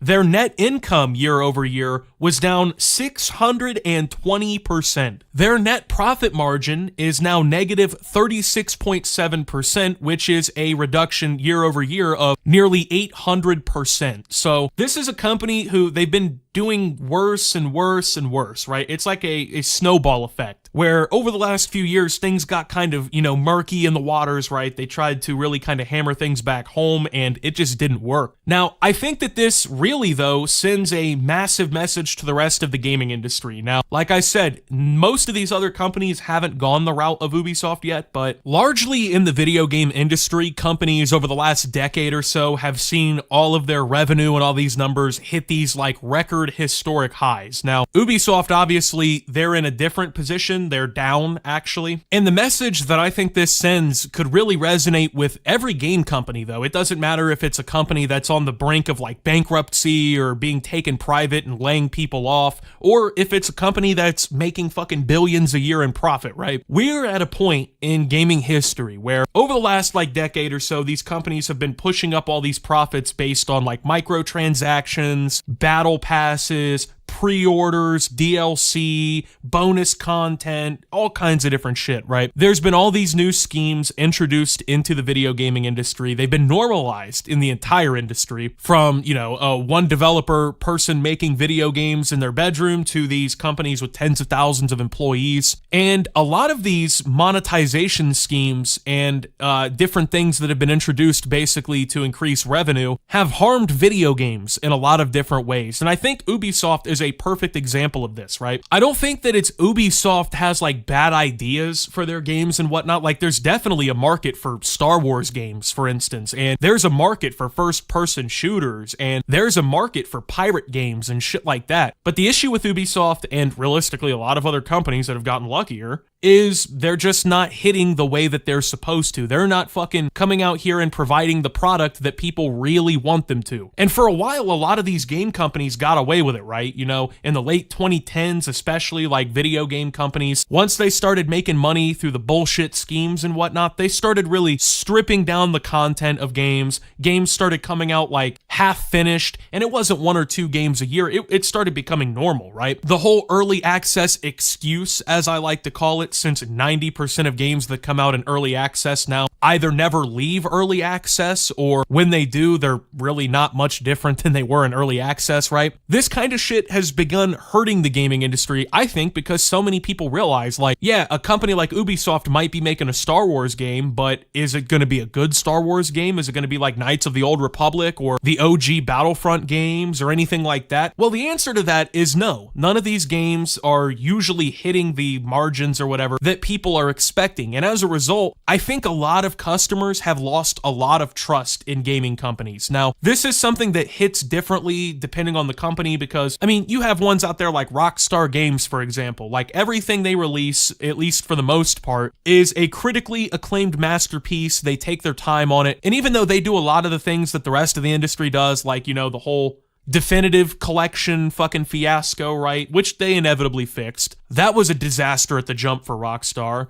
There's a lot of like rumors going around that GTA 6 might actually end up being worse than people expected since a lot of like prominent people left Rockstar Games. But for the most part, companies like that, they hit that measure of success, right? Not only are they making games that appeal to the market they're trying to, they're at least presenting a product that's good enough that people not only want to play it long term, but they're also providing a product that people are willing to pay for repeatedly, right? Look at Grand Theft Auto 5, for example. I've bought Grand Theft Auto 5 for the PlayStation 3, pre-ordered it when it came out, PS4, I got it when it came out. PC, I still play that. Xbox One, I'm pretty sure I had it for, right? So, like, they make shit that I'm willing and many other people are willing to buy like 4 different times. But a lot of these Ubisoft games, it feels like they kind of come and go. Now, obviously, there's standoffs to that. There's Rainbow Six, games like that, right? But for the most part, a lot of the shit that they release is kind of come and go. It either appeals to people or it doesn't. And I think over the last few years, they've started to decline in quality for a lot of these games, and they've kind of fallen off of the pedestal in a way, right? So now we're sitting here wondering, like, what is the future exactly for Ubisoft?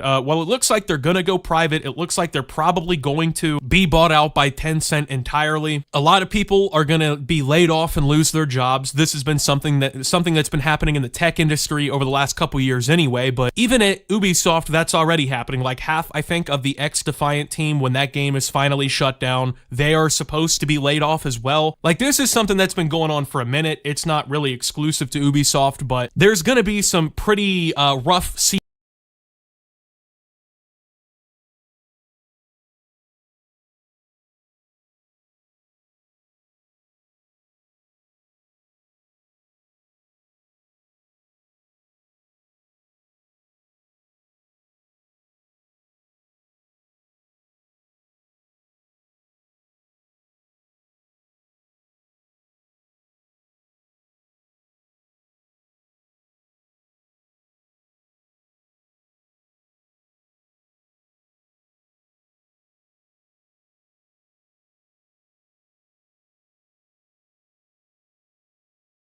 For years now, alpha male content creators have caught more spit than 23andMe. It's almost basic human instinct at this point to see a self-proclaimed alpha male, point, laugh, and spit on them, and for years I've made content making fun of these clowns. But I thought the only true way to understand them was to meet them face to face. I decided to take the ultimate risk that not even Bear Grylls would fathom. I dove into the Shark Tank with an open wound and surrounded myself with alpha males. Our original idea was to make a video for the other channel where we fly out some of the internet's biggest alpha males that preach the most awful, useless advice ever and scam their audience and just kind of confront them directly and then amongst themselves figure out who the true alpha is. But what's really weird is it's actually super hard to get in contact with a lot of them. It seems like they don't really want to defend their perspectives when challenged. That's so baffling. That's so weird. It must have just been lost in the emails somewhere along the pipeline. The cyberspace must have malfunctioned, which is why they didn't get back to us on it. Or even more likely than that, they were all too busy having threesomes with supermodels and just couldn't be bothered to check their email, because that shit's for nerds. So instead, what we did is we put out a casting call looking for alphas locally. So we were going to source alphas from the local Tampa area, as well as like a general casting call through like Backstage or whatever for anyone who identifies as an alpha male, and bring them together and figure out who Tampa's biggest alpha male happens to be. So I want to show you some clips and go over some of the process here. The whole video is up right now on the other channel. I'll put a link to it in the description. It's a straight up banger. Alright, what's being an alpha male mean to you? Being an alpha male is a lifestyle. It's either in you or it's on you. For me, it's in me. So it wasn't something that I just stumbled across. This has kind of been my lifestyle my whole life. What does it mean to be an alpha male to you? I think being an alpha male is, a lot of people think about just the physical presence and maybe competing or being able to defend yourself, but I think being an alpha male is a lot about being a protector. What's that? We met before. Where at? Creator Clash. Like you got something you're passionate about, you got something you're dreaming about, go and chase it. Do it. Why not? Okay. You're living. You have the life. Actually, yes. I do remember meeting him now. He was having a threesome when I walked in on him. It was so embarrassing. And he was so enlightened. Charlie, what does being an alpha male mean to you?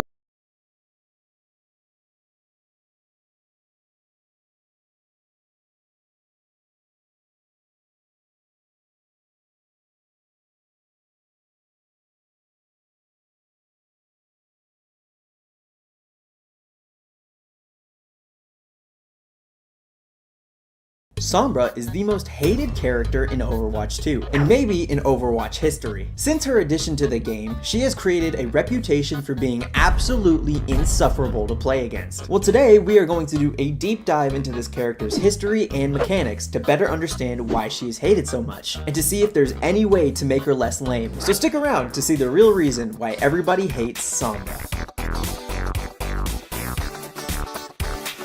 Hi everyone, I'm TDO Baron, coming at you live in my favorite crewneck. If you have ever played Overwatch before, there is no doubt in my mind that you've been killed by this bitch at least once. There also isn't a doubt in my mind that she wanted to punch a hole through your monitor when it happened. Well, what does she do in order to get this kind of reaction out of people? Well, let's start with her kit. Starting with her passive, Sombra's invisibility makes her, well, invisible. Stealth activates automatically 3.5 seconds after she uses her abilities or takes any form of damage. While she is invisible, her speed increases by 60%, allowing her to efficiently move in silence while not being seen. If she gets within 4 meters of the enemy team, however, she will be detected, invisible to the person that is close to her.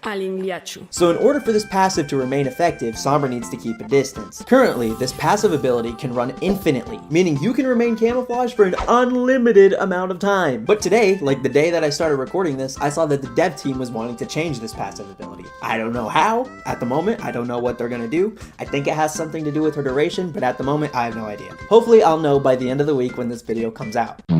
Anyway, her having this passive allows her to pick and choose when she wants to be a part of team fights and gunfights in general. Where's the fun in playing fair? She gets to fly under the radar and choose when she wants to engage, which is an incredible privilege to have in Overwatch. She basically has the upper hand in every fight.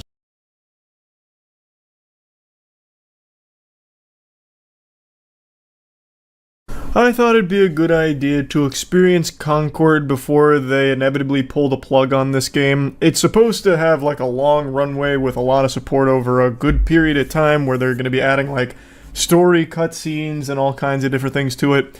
But peaking at 660 players on Steam, this is a turbo flop. Apparently 8 years or so in development, that's millions of dollars down the tubes. I can't imagine this game making it a full year, so I at least want to get here while the game's still around. At the moment, there's 262 players online, and I can't wait to meet them. We're gonna have such a fun Concord experience together. Concord Defenders here. Oh, so clean. Oh, another one? Grenade! Alright, I'm not gonna lie, this is some of the worst aim that 2024 has ever seen. One shot, one kill, baby. 260 players in here, and I'm fucking all of them at the moment. What's my cue? Smoke grenade.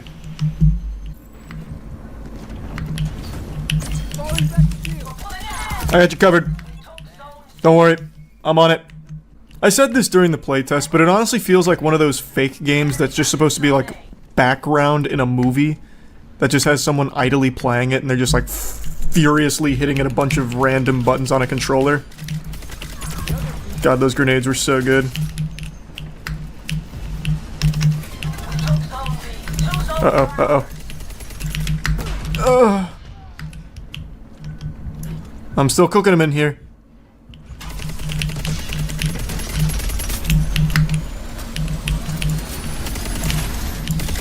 I don't know what you were thinking.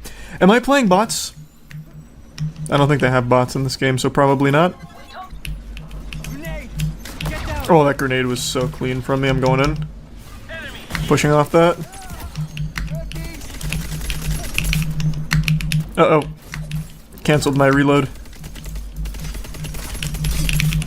Damn, she healed.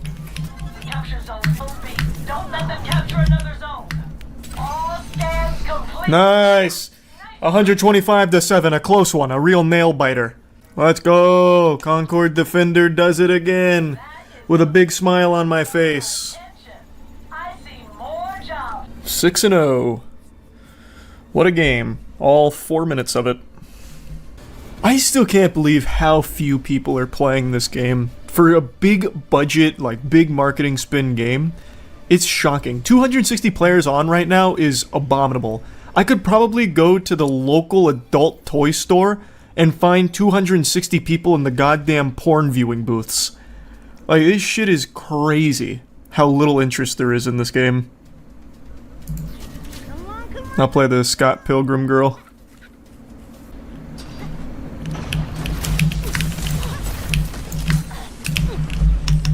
Ooh, scary. One kill. Get me in that shield. Why is she crouching? Oh god.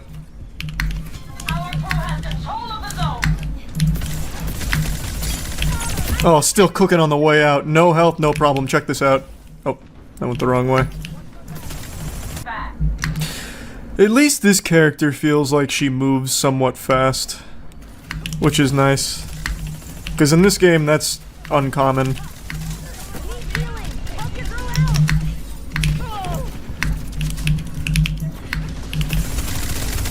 I don't know what that guy's shooting. He's shooting little bowling balls. Oh, it's the insect guy. He shoots the needler.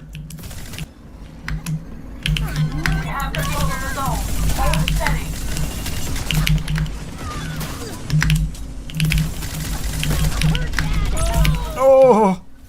What a tight squeeze. Close shave.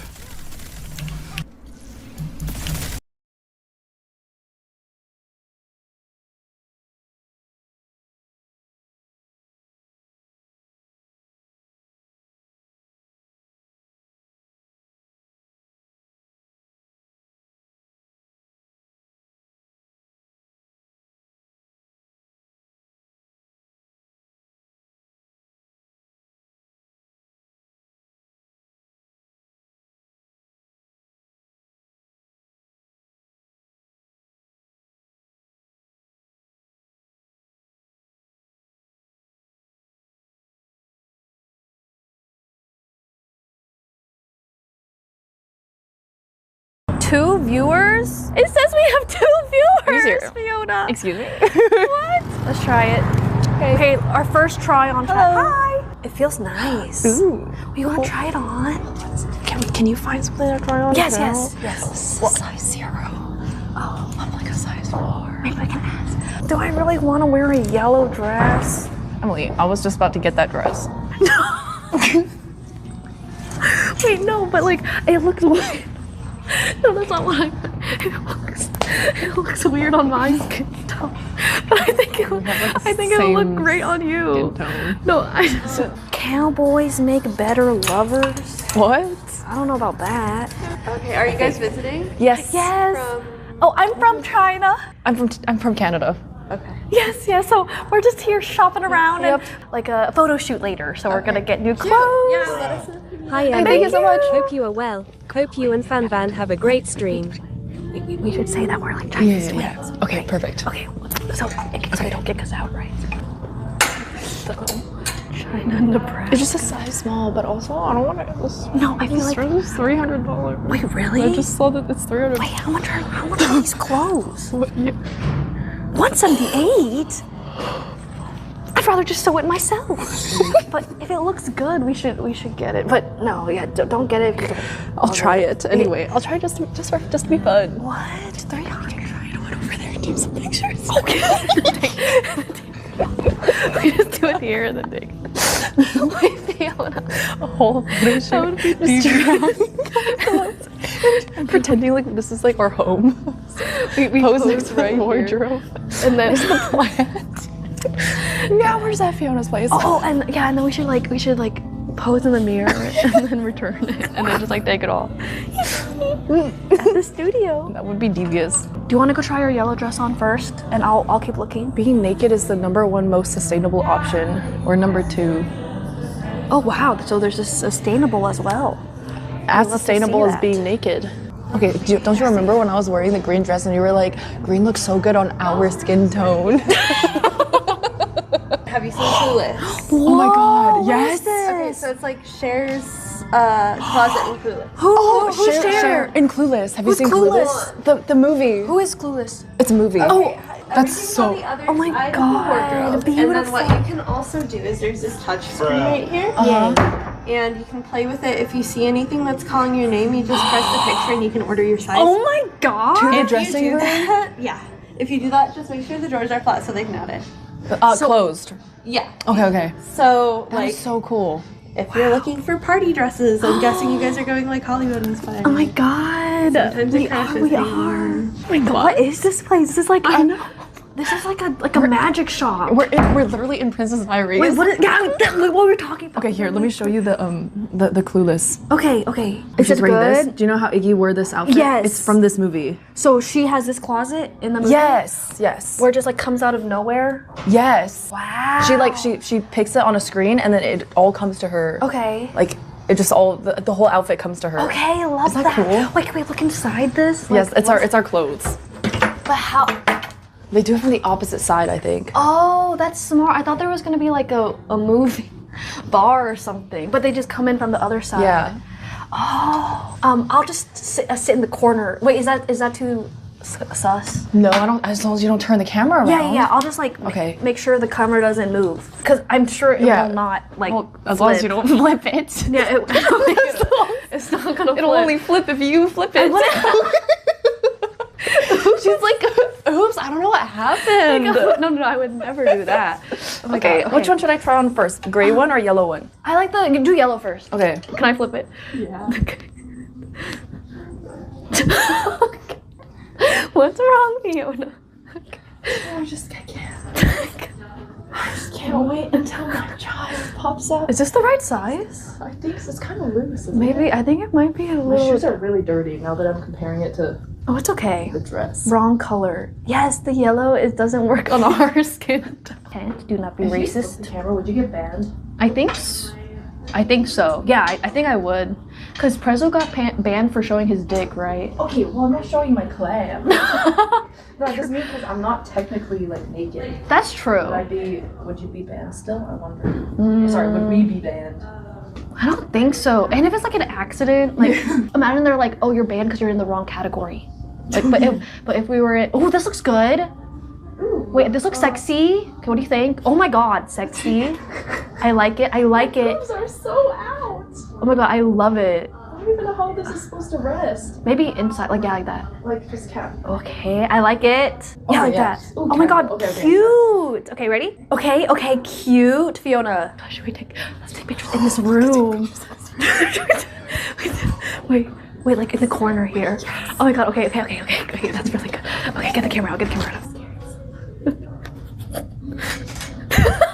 Maybe we can do, we should do like some mirror pics. Cause like talking to ourselves, like what do they do in the, like they like look at themselves in the mirror.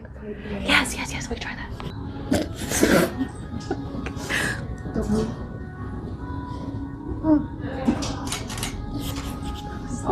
Okay. Oh, how about this one? It's okay. Thoughts on this angle? Wait, it looks like the it's not bad. Yeah. Wait, if you have like a nice pose, it's actually pretty cute. No, I'll hold it while I videograph you. Okay. Wait, this actually works. One hand. What's happening? Oh my god. One hand in your hair and the other hand down. Like, yeah, something like that. That looks good. Okay. Hide the tag. Stop. Yeah, we have to hide the tag. Okay, you just stick the tag back. Okay, you can do this. Wait, we're not gonna get kicked out, right? Okay, we're fine. Okay.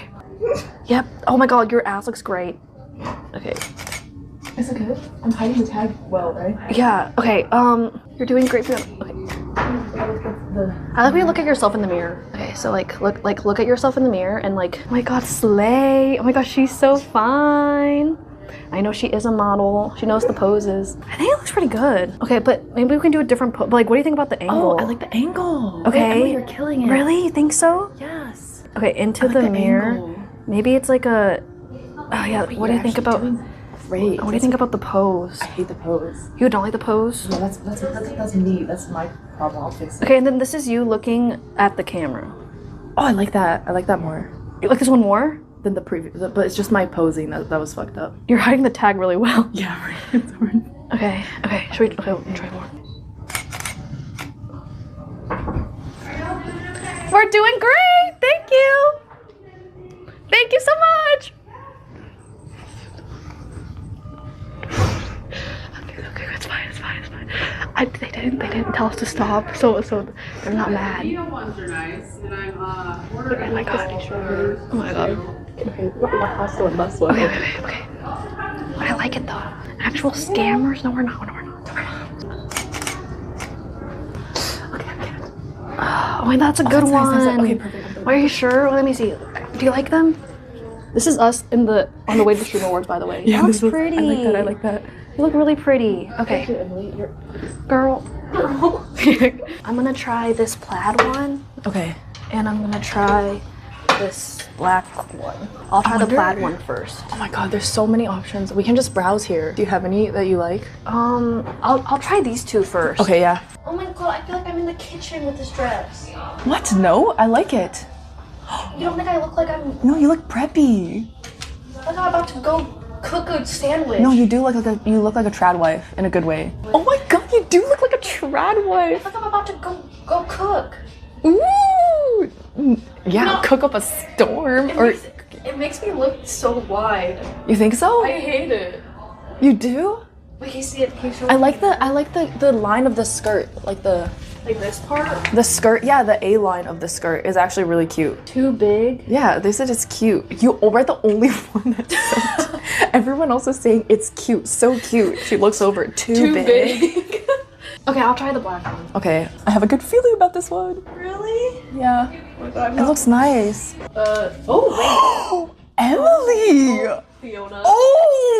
Oh my god, Emily, I love this dress on you. Really? Oh my god, yes. Are you sure? Yes, holy fuck. Oh my god. Oh my god. Do I look like a middle-aged mom? No, you look like a desperate housewife. Like, yes, they're hot. They cheat on their husbands with pool boys. Oh my, I'm turning it. Oh my god, Emily. Really? Yes. Oh my god. Wait, I need to get. This is 10 out of 10. Like this is 10 out of 10. What's chat saying? They're saying OMG, holy, a whole snack. Slay. Oh my, dude, this is so hot. No, it's not flat. It actually accentuates your ass. Do I look like a burrito chip? You look like you have big tits. Well, that's because my boobs are falling. Because I had to. Oh my god, Emily. Stand diagonal.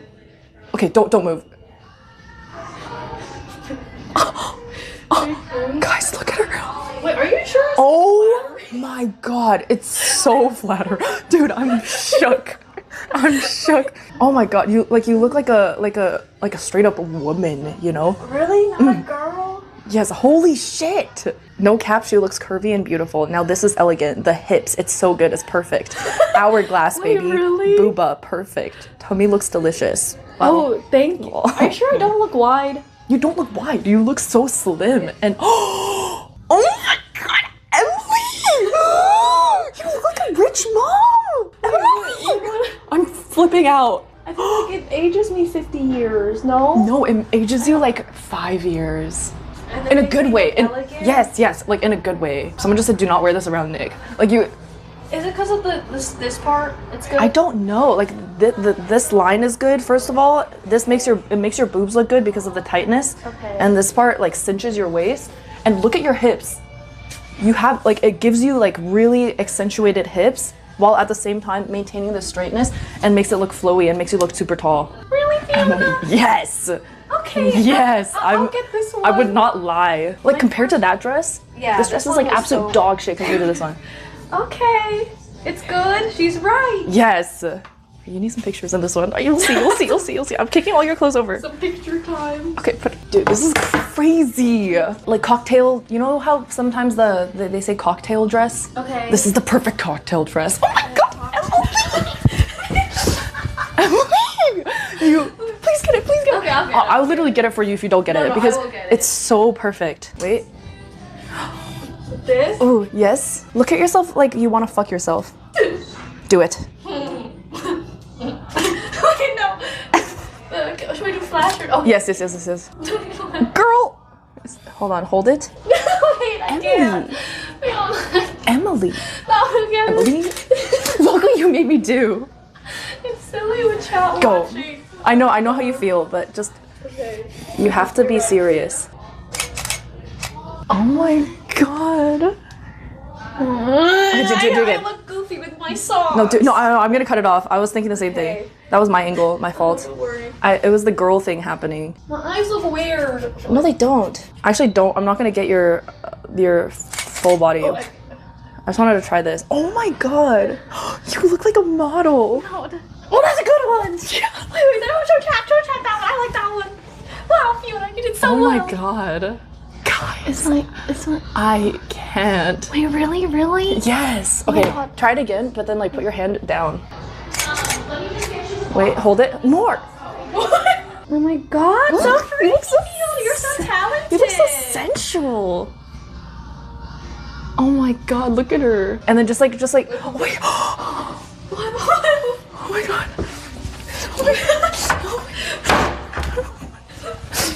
Hold it. And then just like, oh my god. Look at the camera. Yeah, look at the camera. Yes. Yes. Shoulders back, perfect. Oh my god. Yes. Look. I look like a mummy. No, you don't. Look how good this one is. I love this one. Okay, wait, try that one again. Emily! Oh, thank you, Fiona. We Emily! took a lot. Now it's your turn. Emily! I'm sure that. Look at her!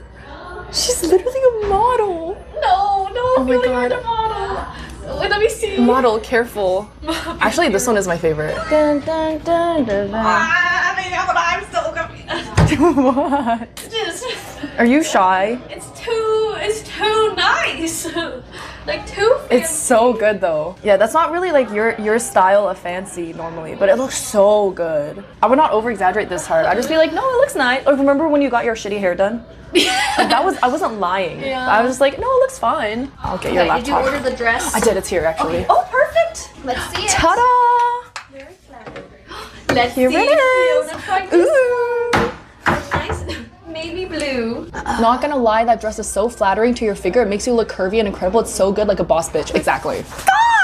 Took the words right out of my mouth. See, this dress is missing what you had, like the cinched waist. Like, look how different this would be if it had like. Oh, it's just flat down. Yeah, like if this was like tighter, I guess it would look better. Do you want to try this one? No. Are you sure? I'm sure. And yours? That dress was made for you. No, but no, you should try it. We can be matching if you like it. No. That dress is that is literally your dress. No one else is allowed to wear that. Oh, man. It's just like normal, you know? It's just like. But the back looks nice, yeah. But it's like. But it's like whatever. Aw. Okay. I'm happy with the dress. I'm happy with the gray one. Then this place is great. This is my first time shopping me here. Me too. I've never even heard of this brand before. Yeah, the fact that they like bring out the stuff for you. Yeah, it's so cool. And they have a lot of dresses. Privacy.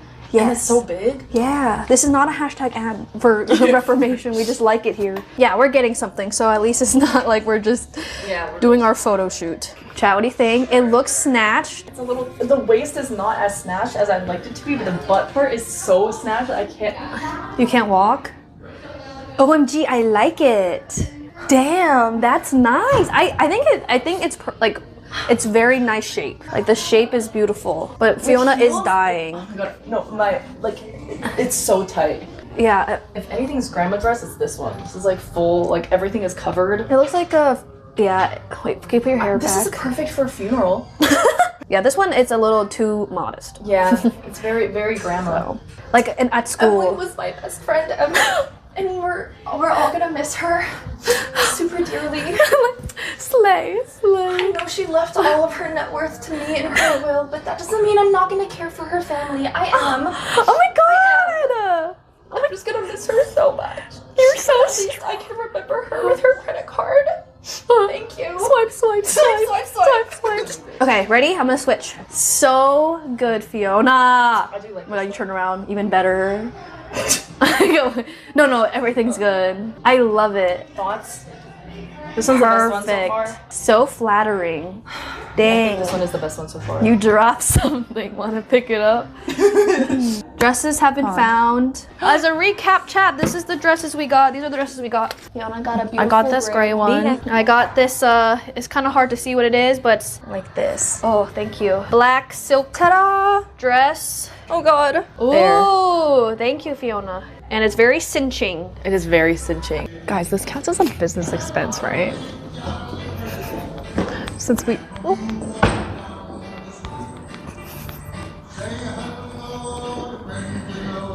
Well, we found the dress. We found the pictures dress. Are good. Yeah, we didn't have to do anything. I mean, it was a very successful day. If you dress cute, like even at Streamer Wars, that's like, ooh, girlfriend material, you know? Okay. But that dress, that's like wifey material. Wifey? You know? Is it because it accentuated my butt? No, it's just everything. Everything was so good. Thank you.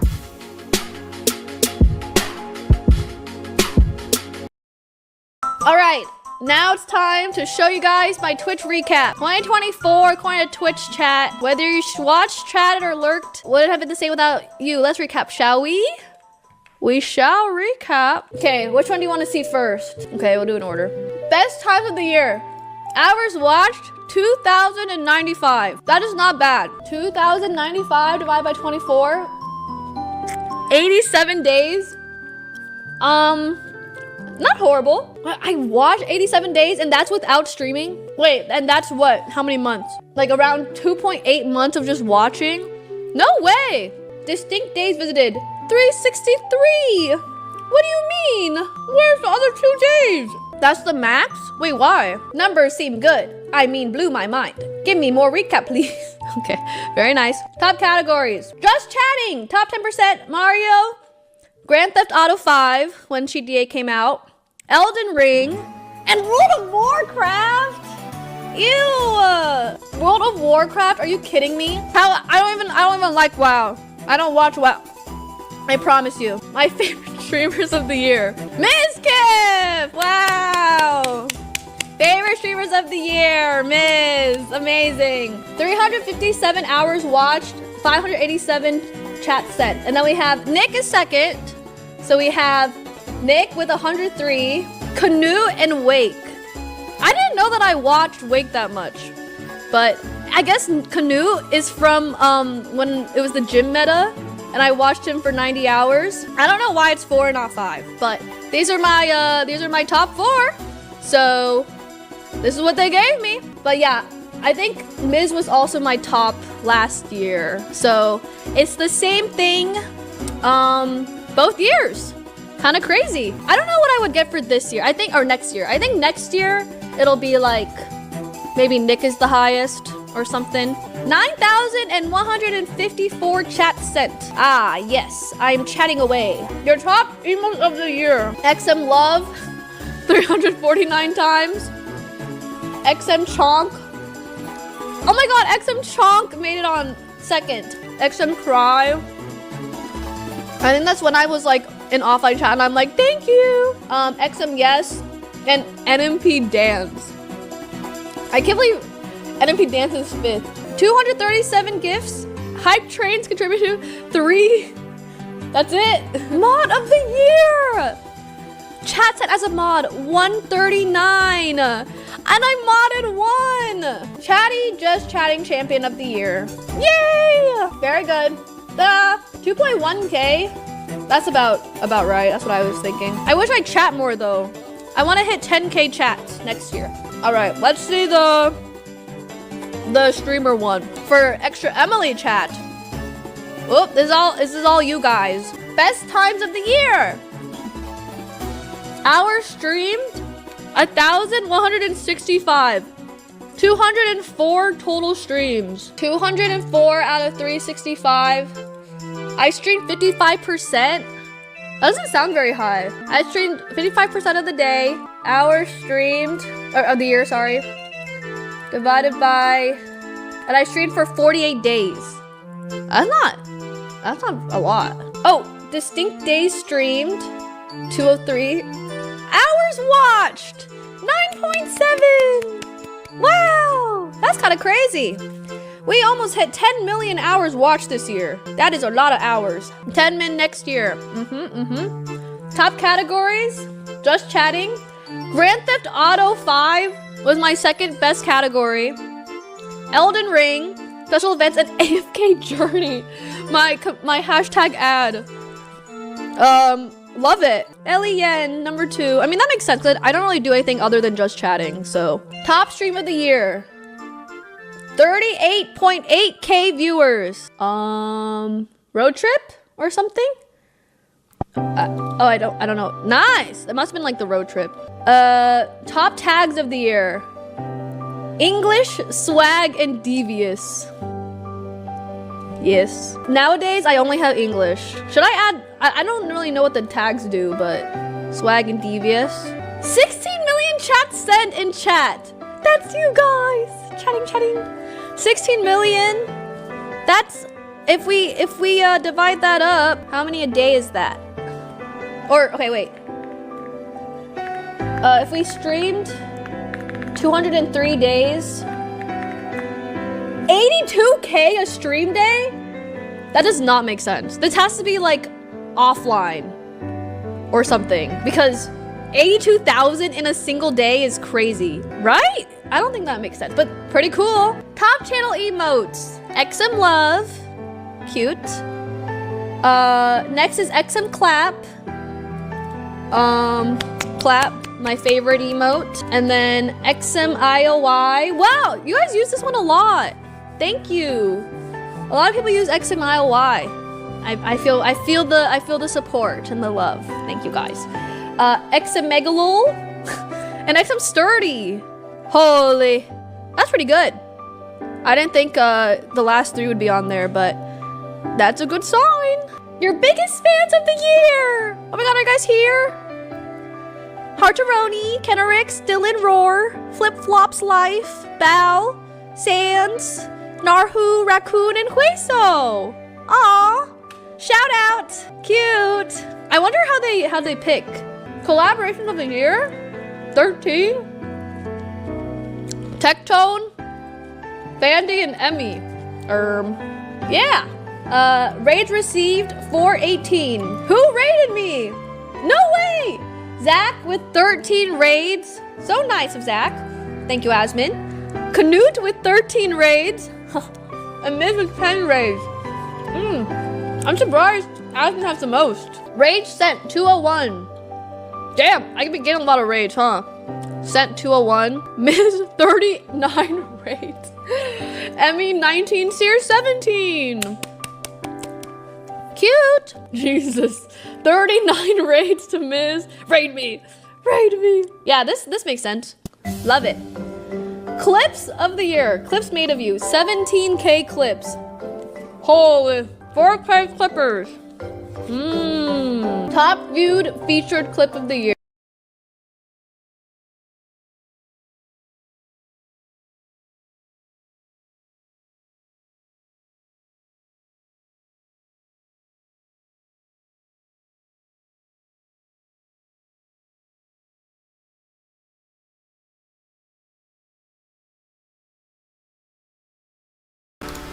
In dating and relationships, a red flag is a small thing you notice in someone else's behavior that's symptomatic of a bigger problem.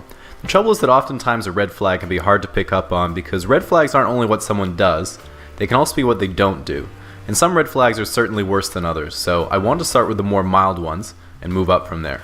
Assuming you start with a blank white flag, at the lowest level we have red and white flags, which are just small quirks or inconsistencies that aren't bad, just kind of weird.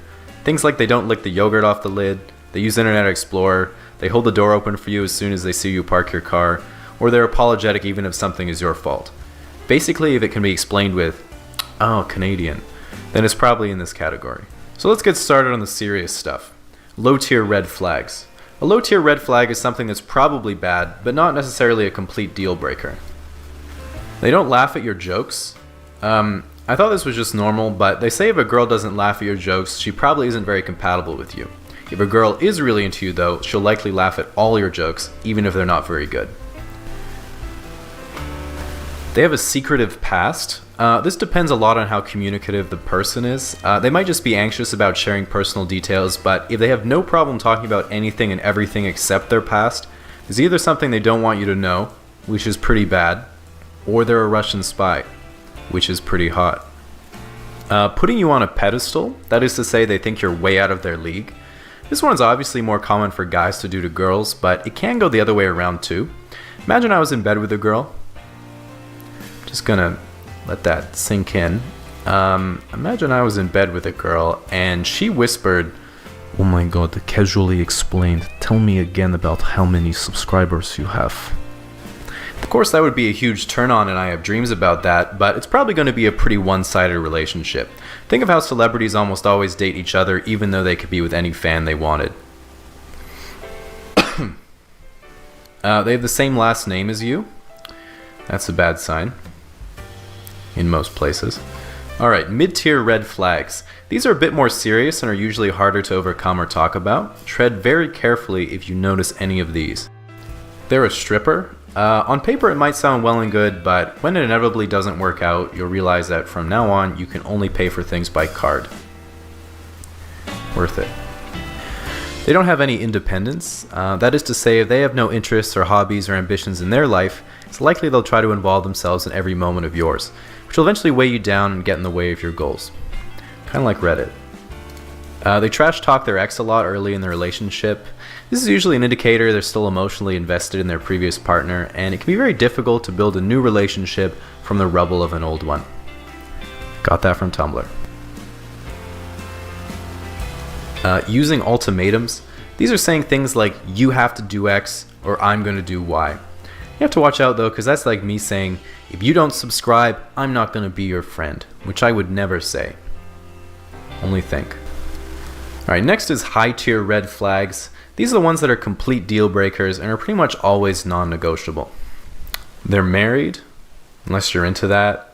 They're already pregnant, unless you're into that. They're under 18. This isn't just a red flag, it's a felony, but if you do find yourself attracted to girls who are still in high school, a great way to get over that is to talk to one of them. Now, they treat waitstaff poorly. I think being mean to other people in general is a good sign of how they're going to treat you in the future, and I know that'd be hard to deal with because my self-esteem is based on what other people think of me. If you don't like their friends, people tend to be friends with people similar to them, and if someone surrounds themselves with unsavory individuals, it tells you a lot about that person. Now, after a long time, eventually you might find that after going on date after date or going through relationship after relationship, even just after meeting a lot of new people, you start to think, it really seems like pretty much everyone I meet has something wrong with them. They don't get me, they always have problems that they don't think are problems, I can't connect with them at all, and why can't I find someone who's not such a disaster? This is the maximum tier red flag. It's actually just you. This might sound pretty bad, but in a way, realizing that you might be a bit more responsible than you previously thought is the first step to becoming a more wholesome person and having better relationships with other people. And if you have a friend who shared this video with you, now is the moment where you reflect on whether they thought you'd find it funny and interesting, or if you're like me, you never get approached by girls unless they're selling cookies, and beyond that, unless you're really attractive, famous, or have a puppy, it's all on you to break the ice with someone. You might be thinking, wow, that sounds unfair, what kind of double standard is this? But remember, don't hate the player, hate the game. Which I do. The good news is that because it's hard, that means if you're good at it, you really have a big step up on the people who refuse to try. Remember, when you're approaching someone, if you're just not weird, you're doing better than 95% of people. But as they say, easier said than done. Let's say you see a girl at a bar and you want to go talk to her. You think, maybe I should walk by to see if I hear anything in the conversation that might imply she's single, or maybe I should get my friend to spill a drink on her friend so she'll be alone and I can swoop in.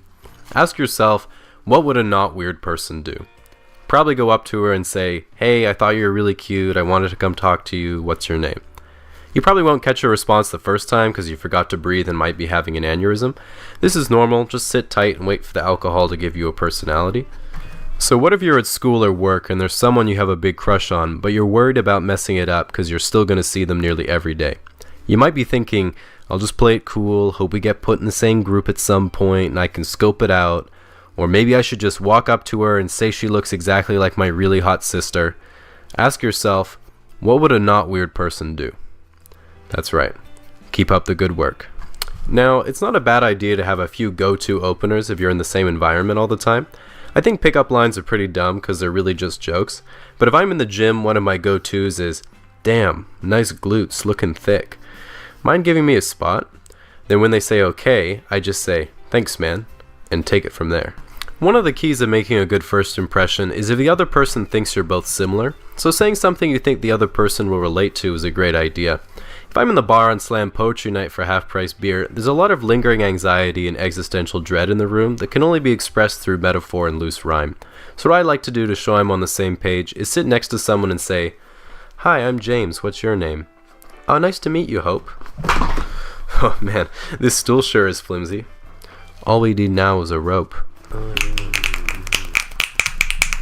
On the same note, when I was taking engineering at university and I just wanted to make friends, my go-to icebreaker was sitting next to someone and saying, hey man, have you ever touched a woman's hand? Then they usually laugh nervously and I say, don't worry, me neither, and give them a high five. Then I say I think it would feel like that, but a bit softer. Sad times. At this point, I wanted to mention that if you're a girl, every guy on earth would appreciate if you approached us first once in a while. Even if we aren't interested, it's really flattering because it almost never happens. In fact, in my entire life, I've been asked out by as many gay guys as I have girls, which is 0. So what I'm saying is if I could get on the scoreboard in any way, that would be nice. Now, if you're going to approach someone, you might be thinking, what if I get rejected? That would really hurt my ego and lower my self-esteem. Well, is that really as bad as living with the regret of not doing anything and wondering what could have been? If you're as fragile as me, it definitely is, which is why I have a permanent arsenal of coping mechanisms on standby, and I avoid difficult situations. But with that said, you can't expect someone or something to just fall into your lap, so sometimes you have to remember that rejection is just part of life, and you might have to be a little bit courageous.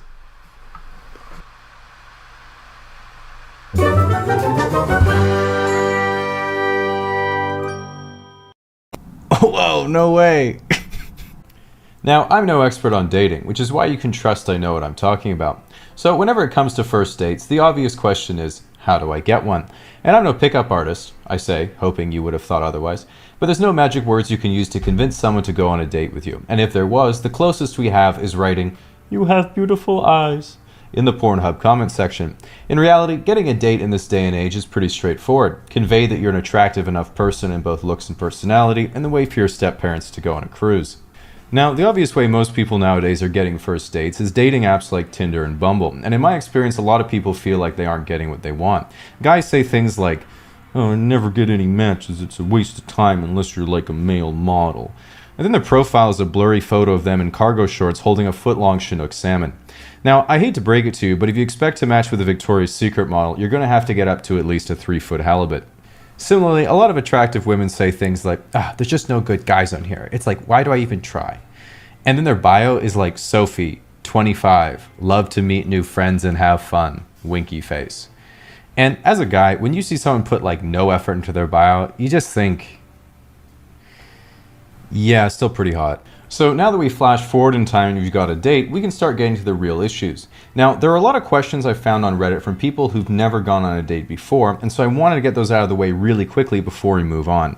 Where should I go for a first date? Somewhere you'd enjoy going by yourself anyway. So yeah, drinks. Where should I go if I'm not 21? I don't know, church? Who should pay on a date? This depends on if you made a YouTube video that month or not. So yeah, usually her. Is it bad to have sex on the first date? Well, I'm afraid it's 2021, so the question isn't whether you had sex, it's whether you held hands. Should you tell her your sexual fetishes on the first date? No. That's why we have Twitch. Okay, so let's get down to the biggest first date mistakes. Making the fact that you're on a date ambiguous. One of the most common feels bad man scenarios is going on a date with someone to somewhere fairly platonic like a cafe, and halfway through your coffee they start talking about their boyfriend, and you're like, "Oh no, hey, I don't know what you thought this was, and I probably didn't communicate this properly, but like, I'm down to experiment, dude." Leading with money. A lot of guys think that girls like men with a lot of money. This is false. Girls like cool men with a lot of money. So unfortunately, she's not going to be impressed that you bought GameStop and AMC at the top, even though you're sure it's going to squeeze any time now. Slow texting. A lot of new daters feel they have to artificially stagger their texting to seem busy or unavailable. This is stupid because you are available. Instead, you should artificially stagger your texting because you're overthinking every word of your response. Bragging. Bragging is probably one of the worst things you can do on a date because you convey to the other person that you're insecure about your social value unless you leverage your one unrelated source of measurable significance. Worrying about what to say. Most people get really nervous on dates, filter themselves too much, and awkwardly run out of things to say. The common advice that you'll find is that it's not what you say that matters, it's how you say it, which is mostly true, but that's like saying, "Don't be nervous and just be cool, you idiot." If you actually want the solution to being so nervous, in my experience, it's A, it's fine not to say anything, and B, have a storyline. If you know the topics and stories you really want to share, then you can just completely improvise. If this first section is your trip to Coco Bongo in Cancun, it might be a 5-minute story, but the conversation will inevitably splinter into her trip to Mexico, clubbing, regrettable experiences, and getting kidnapped by the cartel. Then when those topics run out, you just say, "Anyway," and go back to the main storyline. If you then run out of storyline entirely and the date gets really awkward, just grab your emergency kit, roofie yourself, and wake up the next day embarrassment-free.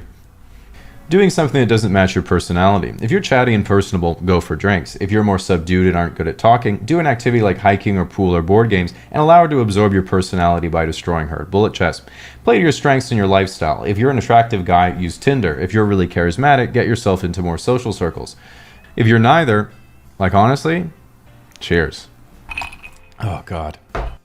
Our date with each other today has been sponsored by ExpressVPN. Now, if you don't know, ExpressVPN allows you to reroute your internet connection to nearly any country in the world, and at this point, I basically use. Flirting is really important because it's about expressing your interest in someone you like in a non-threatening and fun way. I think it's easy to think that flirting is how you interact with someone in a conversation, but it really starts from the very first impression that you make on the other person. The trouble is that for a lot of people, flirting isn't something that comes naturally. If I go to a bar and see a person I really like and want to introduce myself to them, my brain says, alright, good handshake, remember their name, remember your name, pick two.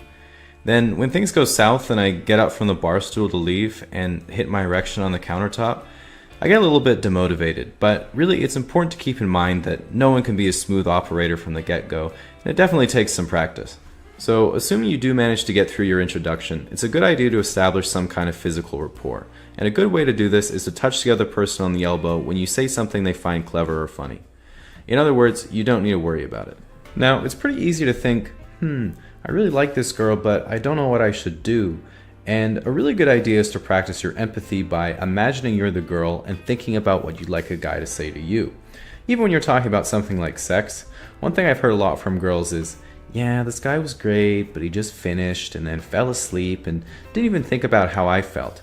So the lesson I've learned there is if you want to be better at pleasing a woman, you really need to think about what it's like to be fucked by a dude.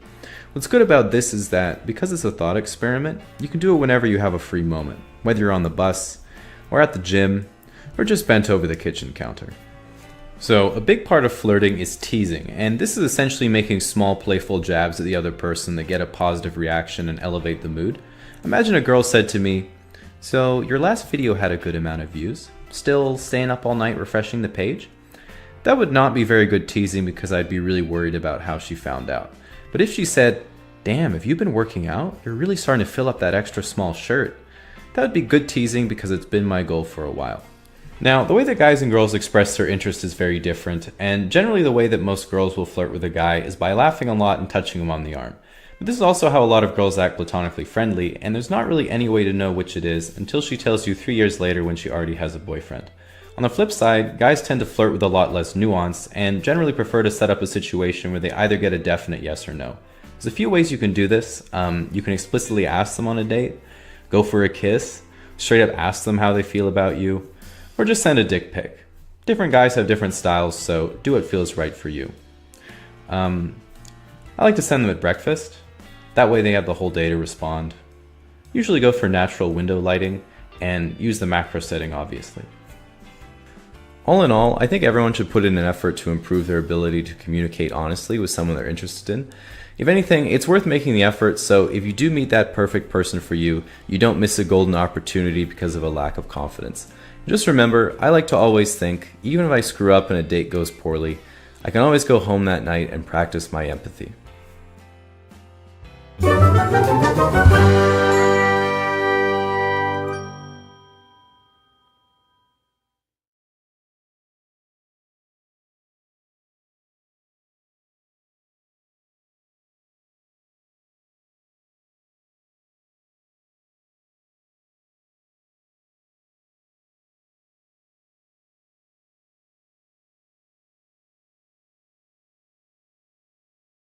Yo, I'm really about to play League of Legends. Is this your favorite game?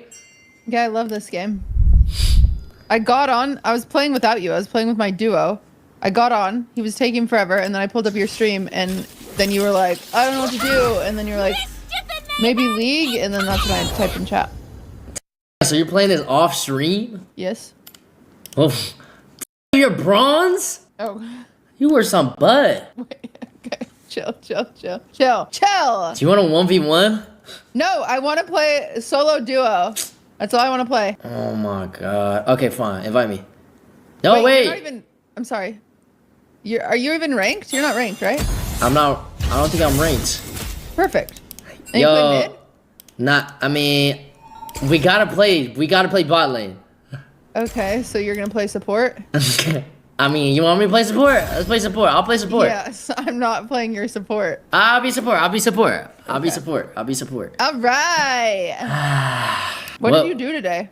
Man, it was a long day. Yeah. Started off stream, stalled for about maybe 2 hours, went to Zoo Culture, maxed out PRs with all the muscle heads, Bradley Martin and his son, and then went home. You know the vibes. Started chilling with all the FaZe guys. You know, had this whole fun event happen. Little bit of a mishap, a little bump in the road. What was the mishap? What did I miss? Oh my god. You want me to explain? I feel like I moved on, but I mean, everyone in chat already knows, so you just have to fill me in because I missed it. All right. So, nah, I feel like quick summary. All right, you know what? You're bad at explaining stuff anyway, so I'm gonna have no clue what you're saying. Okay, this is what happened. There's this Okay. girl named Isaiah. I know Azalea. I'm cool with her. Brought her on stream. This shit loud as fuck. Hold on. Then boom, Max decided to invite her to a 2-man. What does him a and Silky. 2-man mean? Basically, 2 guys, 2 girls. They go on a date to an arcade. All right. Obviously, Okay. you know what I mean. I'm not gonna be like, oh, okay, cool. So I butt my head in. She pulls up. She sit down next to Max, and then I pull my chair in, and I try to pull Max away. Hold on, who should I been here? Who do you want me to Sion, ban? Nah, who do you not want to play in the bot lane? Tom Kench. Tom Kench. You're duller than a broken sandwich.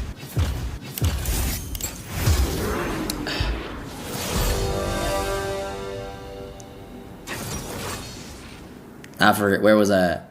Okay, so you tried to push him out. Yeah, obviously, fun jokes. Hold on, it's a Tarek. It's a Tarek.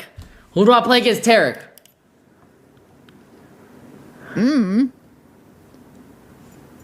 Oh. Tarek counters.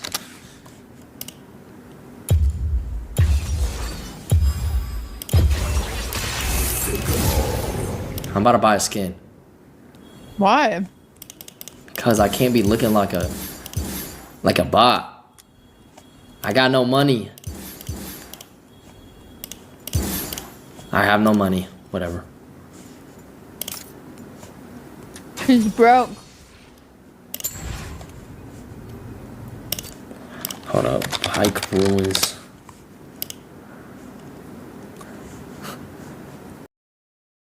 You know what I should have done? Would you have let me DM people on your Hinge? I don't think that would. I mean, yeah. Thing is, like, do girls know how to DM? I know how to DM other girls. I do. Girls have it easy. Other girls, trust me, I do. Stop. Girls Send a have it easy. Watch. Okay, so tell me, like, what does a girl do? You? Nothing. I DM them first. Okay, so I would say, hey, do you want to hear a riddle? What? What do you mean, see? Okay. What's your riddle? You have to tell me what can and can't go through the door. It's a real riddle. It's not like a Riz riddle. It's like a real one. Okay, so no riddles. What about, like, damn girl, let me get a piece of that ass. Yeah. Please. You're gonna scare all the girls away. Please. No, you don't even have Riz. Yes, I do. So she's gonna harass them. Okay. No. I'm not gonna harass them, alright? My Elo. You might tank my Elo. Wait, you have ranks in Hinge? Yes. Really? Yes, my Elo's high right now. Crazy. Do you want to see my Hinge? Guess how many likes I got? You told me you have 20. Nah. You have more? Yeah. 30. I have 27. Let's go! That's like high as. Wait, that's good. Sorry, I got carried away here. No, let me see. No, that's not my likes. That's